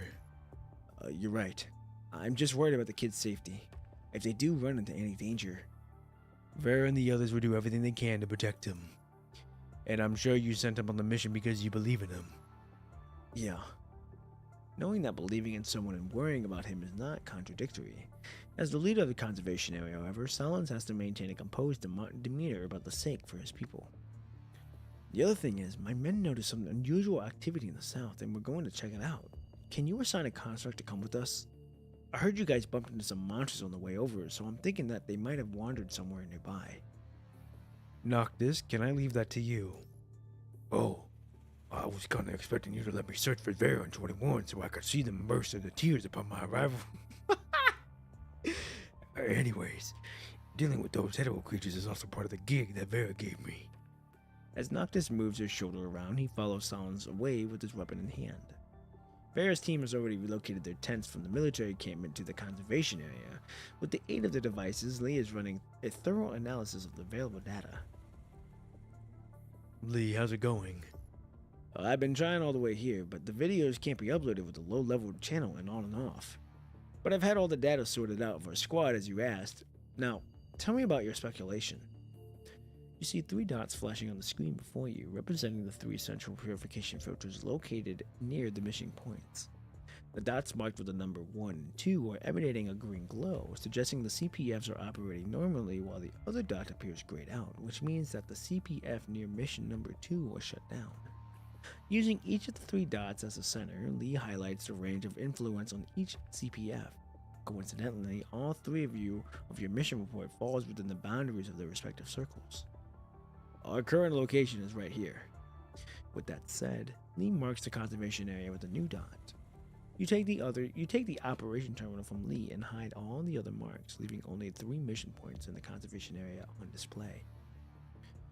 According to Solons and Vera's men, I'm assuming the conservation area will soon be the fourth location where the hetero creatures gather. The possibility stands. Since similar situations haven't occurred here, the command center didn't include this area in our mission. That's my assumption. Shall we ask around about the CPFs? No. So you think this has nothing to do with filters? You nod at Lee and slide your finger across the terminal, causing the map on the screen to zoom over, gradually revealing a wider area. Hold on. Lee immediately picks up on your thought and takes the terminal back. Man, me and fucking Lee we are one of the same, dog. We like me and Lucy. We got that chemistry. 2 seconds later, a bigger dot is marked on the map. The Enver Hetero Tower. Then the clean zone centered around the Enver Tower comes into view, in a ring outside the area which the 3 mission points on the conservation area. Oh, are they circling around us? Are they very slowly enclosing us? This means hetero creatures are gathering abnormally in the vicinity outside of the clean zone? But we haven't collected enough evidence yet, so this is just a speculation. If it's true, though. If this is true, it means that it means that the enemy has secretly started an even fiercer counterattack after humans just gained the upper hand in this war. If the events unfold as anticipated, the first area reclaimed on Earth, symbolizing the hope for us and for mankind, may become a secure but enclosed prison. If the hetero creatures in this entire ring area somehow learn to work together, the absolute safety of the clean zone will need a reconsideration for sure. Report! I picked up a signal! Construct, who had been occupied with the transmitter and the transport craft, bursts into a tent and almost stumbles upon entering. The transmitter plays a captured call, but only a few words can be discerned from the audio due to the overwhelming static noise. Sounds like Vera's voice. But there's no way we can reach her now with the current signal disruption. Can we track down their location through this? Well, the more advanced communication devices, we manage that. Unfortunately, this one we have isn't one of those. That was initially planned as a simple mission, but we didn't request any advancements. Equipment except for the standard ones. If I could know this earlier. Neglecting the consort's compliment, Lee's focus shifts to being drawn by something on the ceiling of the tent. Sensing his unusual behavior, you follow the gaze and direct your attention toward the same spot. Having seen that, the consort abruptly ceases his mumbling and joins you and Lee in looking up. At the focus of your gazes is a capsule-shaped level vital attached to the ceiling. The red liquid inside almost appears to be trembling slightly. An earthquake? But it sure doesn't feel like one. The tremor doesn't come to you as expected. A few seconds later, the level vial already turns still again. What's that? Wind? But this tent is military-grade windproof. As Lee lifts the tent flap, you expect to be greeted by a powerful gust of wind that would shake the tent. However, nothing has happened. As you and Lee lock eyes in contemplation, a sudden tremor ripples through the ground beneath your feet, disrupting the momentary stillness. Unlike the sensation on the ground being torn apart, you are bombarded by the intensified small vibrations, as if countless insects are scurrying and trampling upon the ground. This particular sensation creeps upon your feet, crawling all the way up to your body until it permeates every inch of your skin. Let's check outside. Confused murmurs and noises reverberate throughout the conservation area as people exchange glances, searching for an explanation. Before anyone can fully comprehend the situation, the ground starts shaking with even greater force as if the true horror begins to unfold. Amidst the rustling sound of vegetation, some of the grassy plants anchored in the shallow topsoil are effortlessly torn asunder, exposing their twining light brown roots. Earthquake! It's an earthquake! Run to the open space. Don't get close to any buildings and forget about your stuff in this tent. What is that? With the transmitter still in hand, the construct makes an exaggerated lung to steady himself, pointing towards something in the distance. As you turn your gaze in that direction, a mesmerizing sight unfolds before your eyes. The tree tops, adorned with a bright color, slowly emerge from the depths of the dark green woods.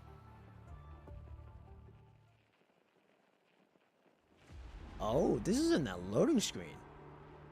Holy shit. Their growth defies all expectations, surpassing the normal dimensions of trees in the matter of moments, and their roots soon materialize by the woods even without touching the soil. These roots are connected to stocky stems, originating from a central wooden body that appears unbending. In other words, those tree crowns are branches extending from one another. No, it is inaccurate to refer it as one tree. It reassembles a plant composed of various intertwined parts, chaos existing in the form of a living organism, and it can only be remotely categorized as a plant as it exhibits both wood-like textures and patterns. A globular forest, and this is only a phrase you can imagine to form within your mind. Interesting. Huh. So it decides to form out of the blue. That's very interesting. And I don't think it has something to do with Von Good. I think it's just the punishing man being like, "Hey, we're evolving again. We're gonna pull this out now." So this is interesting. I think we're making good headway. I think. Yeah, we right at the 50% mark. That's a good spot. That's a good spot. So this is pretty good. So I think this is a good stopping point for today, though. I think we made really good headway with both finishing chapter 23 and now starting being halfway with chapter 24. So I think we're making good progress for sure. I do think after this chapter though,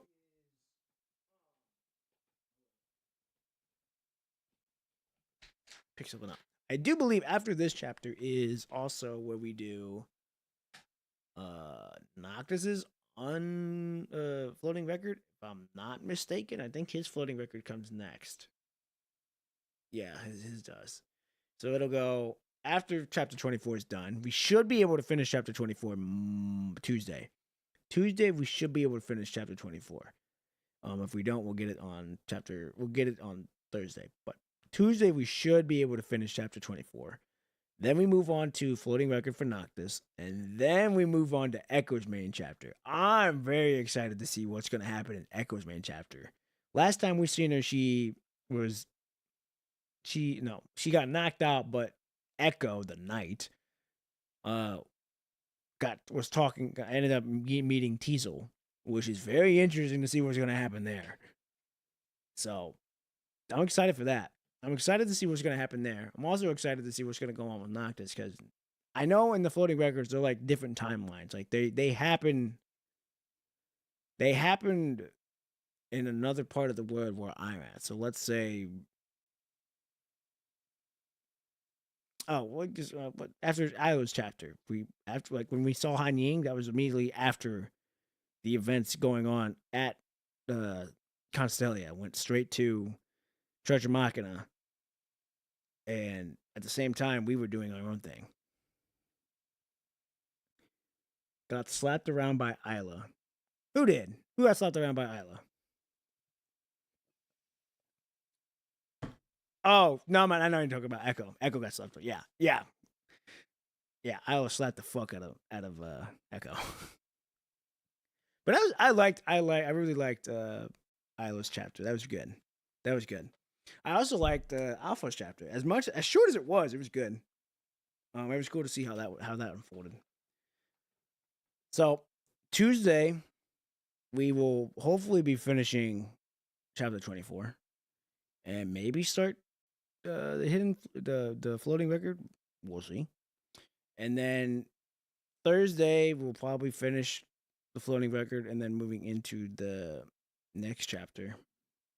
So next week, assume that we should be on chapter 25, because after that, we still got 4 fucking more main chapters to go, which is absolutely crazy. This arc, the renewal arc, is going fucking wild so far, and we still have all the floating records to do on top of that, because we still got to do Echo, we got to do Lamia, we got to do Watanabe, and then Q. I'm excited for Q. I'm very excited for Q. We're making steady progress. I'm hoping to try to get close to being done with the arc.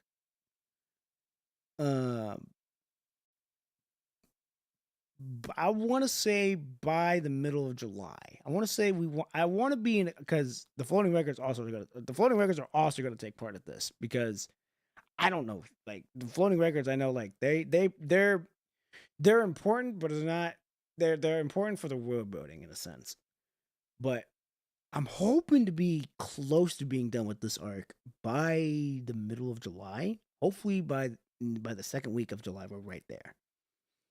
Yeah, we're making steady pace, and at this rate, you'll pass me. I mean, you're doing the work. I've seen you post it. I haven't seen it just because I don't want to spoil myself. But you're doing work. You're doing work. And the other thing too, I've got to get these short films ready to roll. The chapter 23's Wintry Shackles. I'm almost done with the script, and then after that, we'll just come with. I just gotta put it all together at that point. But I'm hoping to have a nice steady schedule with that. Yes, they may take a little bit longer to come out, but I would rather have the schedule knowing that, hey, this is when it's going to actually drop on this day at this time, rather than, oh, I'm dropping it on Tuesday, but then I'm dropping another one on a Saturday. I'd rather just get it all dropped on like a Tuesday, regardless of how long it takes. I would, like, even if I get it done, I won't post it until Tuesday. That way, people know to expect it to be dropped on that day at that time, rather than just being consistent. Because my shorts drop at night at 10:30 my time, and my live streams are in the morning, and people know that. It's just the long forms that people don't know. Like, oh, well, he's just dropping it at random times. So I would rather get that set up. That way, it sets me up nice moving forward. For the next main chapters and for the short films. So I'm excited for this next short film coming out, because my script writing is getting a little bit better, day by day, with how I'm doing it. And the visuals, I just need to be able to convey what is happening through the script. So I'm excited though. I'm very excited with this. Like I said, I'm so grateful to be able to do this. I'm very grateful that I'm making this content, being able to make this content, and having people, fuck with it. And it's nice. So, and the fact that we had 183 people tune in, just in and out, absolutely fucking wild. So crazy to see, like, oh, we're doing something here. And I really hope I'm hoping that we can get monetized by the end of the year. I'm hoping that's the goal, is to try to get monetized by the end of the year. If not, hey, we gonna get it regardless. It would just be nice to see if we can get it by the end of the year. Because I have a lot planned for this channel and for what's gonna happen moving forward. So, anywho, I have yapped long enough. I don't want to take any more of your guys' precious time. I am gonna get on out of here. I got a busy day ahead of me. So, ladies and gentlemen, Tuesday morning, 6 a.m. Central Standard Time, we will be hoping to finish chapter 24. All right. Big ups. Yes, sir. Big ups. Hey, Carefree Dot, continue to do what you do. Your content is very nice. You go very detailed into your stuff, and I see the work that you're doing. So keep on it. I'm supporting you on it. And if no one else will say it, I see you. Don't worry. I see you doing the work. So I'm right there, right? I'm right there. So anywho, ladies and gentlemen, I'm out of here. I hope you guys have a good weekend. Have a good Father's Day with spend time with the family, have a good night, have a good evening, and have a good morning wherever you may be. And I will see you guys Tuesday morning, 6 a.m. All right, I'm out. Peace.